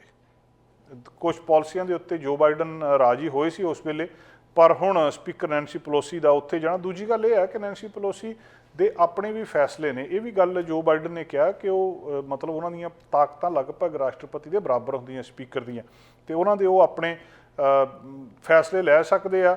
ਬਾਵਜੂਦ ਇਸ ਗੱਲ ਦੇ ਬਾਵਜੂਦ ਚੀਨ ਦੀ ਸਿੱਧੀ ਇਸ ਧਮਕੀ ਦੇ ਕਿ ਜੇ ਤੁਸੀਂ ਇਹ ਤਾਈਵਾਨ ਦੇ ਵਿੱਚ ਪੈਰ ਪਾਇਆ ਤਾਂ ਨਤੀਜੇ ਭੁਗਤਣ ਨੂੰ ਤਿਆਰ ਰਹੋ। ਅਮਰੀਕਾ ਦੀ ਸਪੀਕਰ ਨੈਂਸੀ ਪਲੋਸੀ ਅੱਜ ਉੱਥੇ ਪਹੁੰਚੀ ਆ। ਬਕਾਇਦਾ ਇਹ ਸਿੱਧਾ ਚੀਨ ਨੂੰ ਇੱਕ ਚੈਲੰਜ ਆ। ਆਉਣ ਵਾਲੇ ਸਮੇਂ ਦੇ ਵਿੱਚ ਇਹਦੇ ਗੰਭੀਰ ਨਤੀਜੇ ਅਮਰੀਕਾ ਚੀਨ ਦੇ ਆਪਸੀ ਸੰਬੰਧਾਂ ਨੂੰ ਤੇ ਬਿਨਾਂ ਸ਼ੱਕ ਪੂਰੀ ਦੁਨੀਆ ਨੂੰ ਭੁਗਤਣੇ ਪੈ ਸਕਦੇ ਆ। ਅੱਜ ਅੰਤਰਰਾਸ਼ਟਰੀ ਪੱਧਰ ਤੇ ਹੋਰ ਖਬਰ ਜਿਹਦਾ ਸੰਬੰਧ ਅਮਰੀਕਾ ਦੇ ਨਾਲ ਵੀ ਹੈ ਤੇ ਪੂਰੀ ਦੁਨੀਆ ਦੇ ਨਾਲ ਵੀ ਉਹ ਆ ਕਿ ਅਮਰੀਕਾ ਨੇ ਅਫਗਾਨਿਸਤਾਨ ਦੀ ਰਾਜਧਾਨੀ ਕਾਬਲ ਦੇ ਵਿੱਚ ਅਲ-ਕਾਇਦਾ ਦਾ ਸਰਗਨਾ ਅਲ ਜਵਾਇਰੀ ਨੂੰ ਇੱਕ ਡਰੋਨ ਸਟ੍ਰਾਈਕ ਦੇ ਵਿੱਚ ਮਾਰ ਦਿੱਤਾ। 9/11 ਹੋਇਆ ਸੀ। 9/11 ਦੇ ਵੇਲੇ ਜਿਹੜਾ ਲਦੇਨ ਤੋਂ ਬਾਅਦ ਦੂਜੇ ਨੰਬਰ ਦਾ ਵੱਡਾ ਅੱਤਵਾਦੀ ਮੰਨਿਆ ਜਾਂਦਾ ਸੀ ਜਾਂ ਅਲ-ਕਾਇਦਾ ਨੂੰ ਚਲਾਉਣ ਵਾਲਾ ਸੀਗਾ, ਉਹ ਅਲ ਜਵਾਇਰੀ ਸੀ। ਅਲ ਜਵਾਇਰੀ ਇੰਨਾ ਲੰਬਾ ਸਮਾਂ ਬਾਅਦ ਅਮਰੀਕਾ ਨੇ ਉਹਦਾ ਪਿੱਛਾ ਨਹੀਂ ਛੱਡਿਆ। ਲੱਭ ਕੇ ਉਹਨੂੰ ਜਦੋਂ ਸਾਲ ਕੁ ਹੋ ਗਿਆ ਅਫਗਾਨਿਸਤਾਨ ਤੋਂ ਅਮਰੀਕਾ ਦੀਆਂ ਫੌਜਾਂ ਨੂੰ ਵਾਪਸ ਆਇਆ ਨੂੰ, ਤਾਂ ਉਹਨਾਂ ਨੇ ਲੱਭ ਕੇ ਉਹਨੂੰ ਡਰੋਨ ਸਟ੍ਰਾਈਕ ਦੇ ਵਿੱਚ ਮਾਰ ਦਿੱਤਾ। ਕਹਿੰਦੇ ਬਾਲਕਨੀ ਦੇ ਵਿੱਚ ਸਵੇਰੇ ਟਹਿਲ ਰਿਹਾ ਸੀ ਆਪਣੇ ਘਰ ਦੀ ਤੇ ਇਹਨੂੰ ਉੱਥੇ ਮਾਰ ਦਿੱਤਾ। ਇਹ ਸ਼ਨੀਵਾਰ ਦੀ ਘਟਨਾ ਦੱਸਦੇ ਆ। ਤੇ ਕੱਲ੍ਹ ਜਿਹੜਾ ਜੋ ਬਾਈਡਨ ਰਾਸ਼ਟਰਪਤੀ ਅਮਰੀਕਾ ਉਹਨਾਂ ਨੇ ਕਿਹਾ ਵੀ ਜਿਹੜਾ ਵੀ ਅਮਰੀਕਾ ਦੇ ਲਈ, ਉਹਨਾਂ ਨੇ ਬਹੁਤ ਸਪਸ਼ਟ ਇੱਕ ਵਾਰਨਿੰਗ ਦਿੱਤੀ ਹੈ ਕਿ ਜਿਹੜਾ ਵੀ ਅਮਰੀਕਾ ਦੇ ਲਈ ਖਤਰਾ ਹੋਊਗਾ ਉਹ ਜਿੱਥੇ ਮਰਜ਼ੀ ਲੁਕ ਲਵੇ, ਅਸੀਂ ਉਹਨੂੰ ਲੱਭ ਕੇ ਮਾਰਾਂਗੇ। ਇਹ ਉਹਨਾਂ ਨੇ ਸਪਸ਼ਟ ਕੀਤਾ ਆ। ਤੇ ਇਸ ਗੱਲ ਦੀ ਜਿਹੜੀ ਪੁਸ਼ਟੀ ਹੋਈ ਆ ਕਿ ਡਰੋਨ ਸਟ੍ਰਾਈਕ ਦੇ ਵਿੱਚ ਅਲ ਜਵਾਇਰੀ ਦੀ ਮੌਤ ਹੋ ਗਈ ਆ। ਜਵਾਇਰੀ 2011 ਤੋਂ ਲੈ ਕੇ ਅਲ-ਕਾਇਦਾ ਦਾ ਜਿਹੜਾ ਸੀਗਾ ਇਹ ਚਲਾਉਂਦਾ ਸੀ। ਉਹਨੂੰ ਸਾਰੇ ਕੁਛ ਨੂੰ ਜਿਹਨੇ ਬਣਾਈ ਸੀਗੀ ਉਸਾਮਾ ਬਿਨ ਲਾਦੇਨ ਨੇ, ਉਹ 2011 ਦੇ ਵਿੱਚ ਅਮਰੀਕਾ ਨੇ ਮਾਰ ਦਿੱਤਾ ਸੀ। ਜਦੋਂ ਹੀ ਉਹਨੂੰ ਮਾਰਿਆ ਸੀ ਤੇ ਇਹ ਦੂਜੇ ਨੰਬਰ ਤੇ ਸੈਕਟਰੀ ਇੰਚਾਰਜ ਇਹਨੂੰ ਮੰਨਦੇ ਸੀ, ਇਹਨੇ ਕਮਾਂਡ ਸੰਭਾਲੀ ਤੇ ਸਾਰਾ ਕੁਛ ਇਹ ਕਰਦਾ ਸੀ। ਨਿਊਯਾਰਕ ਟਾਈਮ ਦੀ ਇੱਕ ਰਿਪੋਰਟ ਦੇ ਮੁਤਾਬਕ ਡਰੋਨ ਸਟ੍ਰਾਈਕ ਦੇ ਵਿੱਚ ਅਮਰੀਕਾ ਦੀ ਜਿਹੜੀ ਖੁਫੀਆ ਏਜੰਸੀ ਹੈ CIA, ਉਹਦੀ ਸਪੈਸ਼ਲ ਟੀਮ ਸੀ, ਉਹਨਾਂ ਨੇ ਇਹ ਕੀਤਾ। ਜਵਾਇਰੀ 2021 ਦੇ ਵਿੱਚ ਅਫਗਾਨਿਸਤਾਨ ਦੇ ਵਿੱਚ ਤਾਲਿਬਾਨ ਦੀ ਸਰਕਾਰ ਆਉਣ ਤੋਂ ਬਾਅਦ ਹੀ ਕਾਬਲ ਦੇ ਵਿੱਚ ਕਹਿੰਦੇ ਰਹਿ ਰਿਹਾ ਸੀ। ਅਮਰੀਕੀ ਐਕਸ਼ਨ ਦੇ ਉੱਤੇ ਤਾਲਿਬਾਨ ਦੂਜੇ ਪਾਸੇ ਨਾਰਾਜ਼ ਨੇ। ਉਹ ਕਹਿੰਦੇ ਵੀ ਜਿਹੜੇ ਅੰਤਰਰਾਸ਼ਟਰੀ ਨਿਯਮ ਜਾਂ ਕਾਨੂੰਨ ਹੁੰਦੇ ਆ ਉਹਨਾਂ ਦੀ ਅਮਰੀਕਾ ਨੇ ਸਿੱਧੀ ਉਲੰਘਣਾ ਕੀਤੀ ਹੈ ਤੇ ਅਮਰੀਕਾ ਕਹਿੰਦਾ ਅਸੀਂ ਕੋਈ ਉਲੰਘਣਾ ਨਹੀਂ ਕੀਤੀ, ਇਹ ਅਸੀਂ ਠੀਕ ਕੀਤਾ ਜੋ ਕੁਛ ਕੀਤਾ ਆ। ਸੋ ਇਸ ਵੇਲੇ ਜਵਾਇਰੀ ਦੀ ਮੌਤ ਤੋਂ ਬਾਅਦ ਦੁਨੀਆ ਦੇ ਦੇਸ਼ ਦੇਖ ਰਹੇ ਨੇ ਕਿ ਹੁਣ ਕੀ ਕਰਦਾ ਆ। ਅਮਰੀਕਾ ਦੇ ਐਲਾਨ ਤੋਂ ਬਾਅਦ 2 दिन ਇਹ ਜਦੋਂ ਹੁਣ ਲੰਘ ਚੁੱਕਿਆ, ਕੋਈ ਵੱਡਾ ਬਿਆਨ ਕਿਸੇ ਵੱਲੋਂ ਸਾਹਮਣੇ ਨਹੀਂ ਆਇਆ। ਤੇ ਇਹ ਵੀ ਜਿਹੜਾ ਬਾਈਡਨ ਨੇ ਇਹ ਬੋਲੇ ਆ ਕਿ ਅਸੀਂ ਲੱਭ ਕੇ ਉਹਨੂੰ ਮਾਰਿਆ ਆ, ਆਪਰੇਸ਼ਨ ਜਦੋਂ ਕਾਮਯਾਬ ਹੋਇਆ ਆ ਤੇ ਉਹਦੇ ਤੋਂ ਬਾਅਦ ਉਹ ਕਹਿੰਦੇ ਵੀ ਅਸੀਂ ਜਵਾਰੀ ਨੂੰ ਲੱਭ ਕੇ ਮਾਰਿਆ ਆ। ਅਮਰੀਕਾ ਤੇ ਇੱਥੇ ਦੇ ਲੋਕਾਂ ਦੇ ਲਈ ਜਿਹੜਾ ਵਿਅਕਤੀ ਵੀ ਖਤਰਾ ਹੋਊਗਾ ਉਹਨੂੰ ਅਸੀਂ ਛੱਡਾਂਗੇ ਨਹੀਂ। ਇਹ ਜਿਹੜੇ ਹੈਗੇ ਆ ਉਹ ਕਹਿੰਦੇ ਅਸੀਂ ਇਹ ਹੋਰ ਅਟੈਕ ਇੱਦਾਂ ਦੇ ਜਾਰੀ ਰੱਖਾਂਗੇ। ਟਵੀਟ ਵੀ ਕੀਤਾ ਆ। ਉਹ ਕਹਿੰਦੇ ਇਹ ਉਹਨਾਂ ਨੇ ਮੰਨਿਆ ਕਿ ਮੈਂ ਇਸ ਗੱਲ ਦਾ ਓਬਵੀਅਸਲੀ ਉਹਨਾਂ ਨੇ ਨਿਰਦੇਸ਼ ਦੇਣਾ ਸੀ। ਉਹ ਕਹਿੰਦੇ ਮੈਂ ਸ਼ਨੀਵਾਰ ਉਹਨਾਂ ਨੇ ਕਿਹਾ ਕਿ ਸ਼ਨੀਵਾਰ ਨੂੰ ਮੇਰੇ ਹੁਕਮ ਦੇ ਉੱਤੇ ਅਫਗਾਨਿਸਤਾਨ ਦੇ ਕਾਬਲ ਦੇ ਵਿੱਚ ਹਵਾਈ ਹਮਲਾ ਕੀਤਾ ਗਿਆ। 9/11 ਅਟੈਕ ਦਾ ਆਰੋਪੀ, ਕਿਉਂਕਿ 9/11 ਜਿਹੜਾ ਅਮਰੀਕਾ ਦੇ ਇਤਿਹਾਸ ਦਾ ਇੱਕ ਸਭ ਤੋਂ ਕਾਲਾ ਦਿਨ ਸੀ, ਦੁਨੀਆ ਦੇ ਇਤਿਹਾਸ ਦੇ ਵਿੱਚ ਕਾਲਾ ਦਿਨ ਸੀ ਕਿ ਸਿੱਧਾ ਹਮਲਾ ਕੀਤਾ ਗਿਆ ਸੀ। ਉਸ ਸਾਰੇ ਕੁਛ ਦੇ ਪਿੱਛੇ ਜਿਹੜਾ ਮਾਸਟਰਮਾਈਂਡ ਮੰਨਿਆ ਜਾਂਦਾ ਸੀ ਉਹ ਅਲ ਜਵਾਰੀ ਸੀ। ਇਹ ਪੜ੍ਹਿਆ ਲਿਖਿਆ ਬੰਦਾ ਸੀ, ਡਾਕਟਰ ਸੀ, ਸਰਜਨ ਸੀ ਅੱਖਾਂ ਦਾ। ਤੇ ਇਹ 11 ਸਤੰਬਰ 2001 ਨੂੰ 19 ਅੱਤਵਾਦੀਆਂ ਨੇ 4 ਕਮਰਸ਼ੀਅਲ ਪਲੇਨ ਹਾਈਜੈਕ ਕਰਕੇ ਅਮਰੀਕਾ ਦੇ ਵਰਲਡ ਟ੍ਰੇਡ ਸੈਂਟਰ ਦੇ ਨਾਲ ਮਾਰੇ ਸੀ। 9/11 ਅਟੈਕ ਦੇ ਨਾਂ ਨਾਲ ਇਹਨੂੰ ਅਸੀਂ ਜਾਣਦੇ ਹਾਂ। 93 ਦੇਸ਼ਾਂ ਦੇ 2900 ਜਿਹੜੇ 77 ਲੋਕ ਮਾਰੇ ਗਏ ਸੀਗੇ ਇਸ ਹਮਲੇ ਦੇ ਵਿੱਚ। ਲਾਦੇਨ, ਅਲ ਜਵਾਰੀ ਸਮੇਤ ਅਲ ਕਾਇਦਾ ਦੇ ਸਾਰੇ ਮਤਲਬ ਇਹ ਅਮਰੀਕਾ ਕਹਿੰਦਾ ਸੀ ਇਹ ਸਾਰੇ ਇਸ ਗੱਲ ਦੇ ਲਈ ਜ਼ਿੰਮੇਵਾਰ ਆ। ਇਹਦੇ ਵਿੱਚ ਕਈ ਵਾਰੀ ਇਹ ਪਹਿਲਾਂ ਵੀ ਬਚ ਚੁੱਕਾ ਸੀ। ਜਵਾਰੀ ਨੂੰ ਮਾਰਨ ਦੇ ਲਈ ਅਮਰੀਕਾ ਪਹਿਲਾਂ ਵੀ ਕਈ ਵਾਰੀ ਕੋਸ਼ਿਸ਼ ਕਰ ਚੁੱਕਾ। 2001 ਦੇ ਵਿੱਚ ਜਵਾਰੀ ਨੂੰ ਅਫਗਾਨਿਸਤਾਨ ਦੇ ਤੋਰਾ ਬੋਰਾ ਦੇ ਵਿੱਚ, ਇਹ ਕਹਿੰਦੇ ਸੀ ਤੋਰਾ ਬੋਰਾ ਦੀਆਂ ਜਿਹੜੀਆਂ ਪਹਾੜੀਆਂ ਸੀ ਕਿ ਉੱਥੇ ਲੁਕਿਆ, ਉੱਥੇ ਹਮਲਾ ਕੀਤਾ ਸੀ। ਉਹ ਹਮਲਾ ਹੋਣ ਤੋਂ ਬਾਅਦ ਜਵਾਰੀ ਉੱਥੋਂ ਭੱਜ ਗਿਆ ਸੀ। ਹਾਲਾਂਕਿ ਉਹਦੇ ਜਿਹੜੇ ਦੱਸਦੇ ਆ ਕਿ ਉਹਦੀ ਬੀਵੀ ਬੱਚੇ ਉੱਥੇ ਮਾਰੇ ਗਏ ਸੀ। 2006 ਦੇ ਵਿੱਚ ਵੀ ਜਵਾਰੀ ਨੂੰ ਮਾਰਨ ਦੇ ਲਈ ਅਮਰੀਕਾ ਦੀ ਖੁਫੀਆ ਏਜੰਸੀ ਨੇ ਇਹ ਜਿਹੜਾ ਇੱਕ ਐਕਸ਼ਨ ਕੀਤਾ ਸੀ, ਉਹਦੇ ਵਿੱਚ ਵੀ ਬਚ ਗਿਆ ਸੀ। ਤੇ ਅਮਰੀਕਾ ਨੇ ਉਹ ਚੀਜ਼ ਛੱਡੀ ਨਹੀਂ ਜਦੋਂ ਤੱਕ ਵੀ ਇਹ ਉਮਰ ਦੇ ਵਿੱਚ ਵੀ ਕਾਫੀ ਜਿਹੜਾ 70 ਕੇ ਕਿੰਨੇ ਸਾਲ ਦਾ ਹੋ ਚੁੱਕਿਆ ਸੀ, ਜਿਹੜਾ ਹੁਣ ਉਹਨੂੰ ਆਖਰਕਾਰ ਇਹਨਾਂ ਨੇ ਮਾਰ ਦਿੱਤਾ। 1951 ਦੇ ਵਿੱਚ ਇਹਦਾ ਜਨਮ ਹੋਇਆ ਸੀ। ਜਿਹੜਾ ਇਸ ਵਿਅਕਤੀ ਦਾ ਚੰਗਾ ਕਹਿੰਦੇ ਪਰਿਵਾਰ ਸੀਗਾ ਇਹ।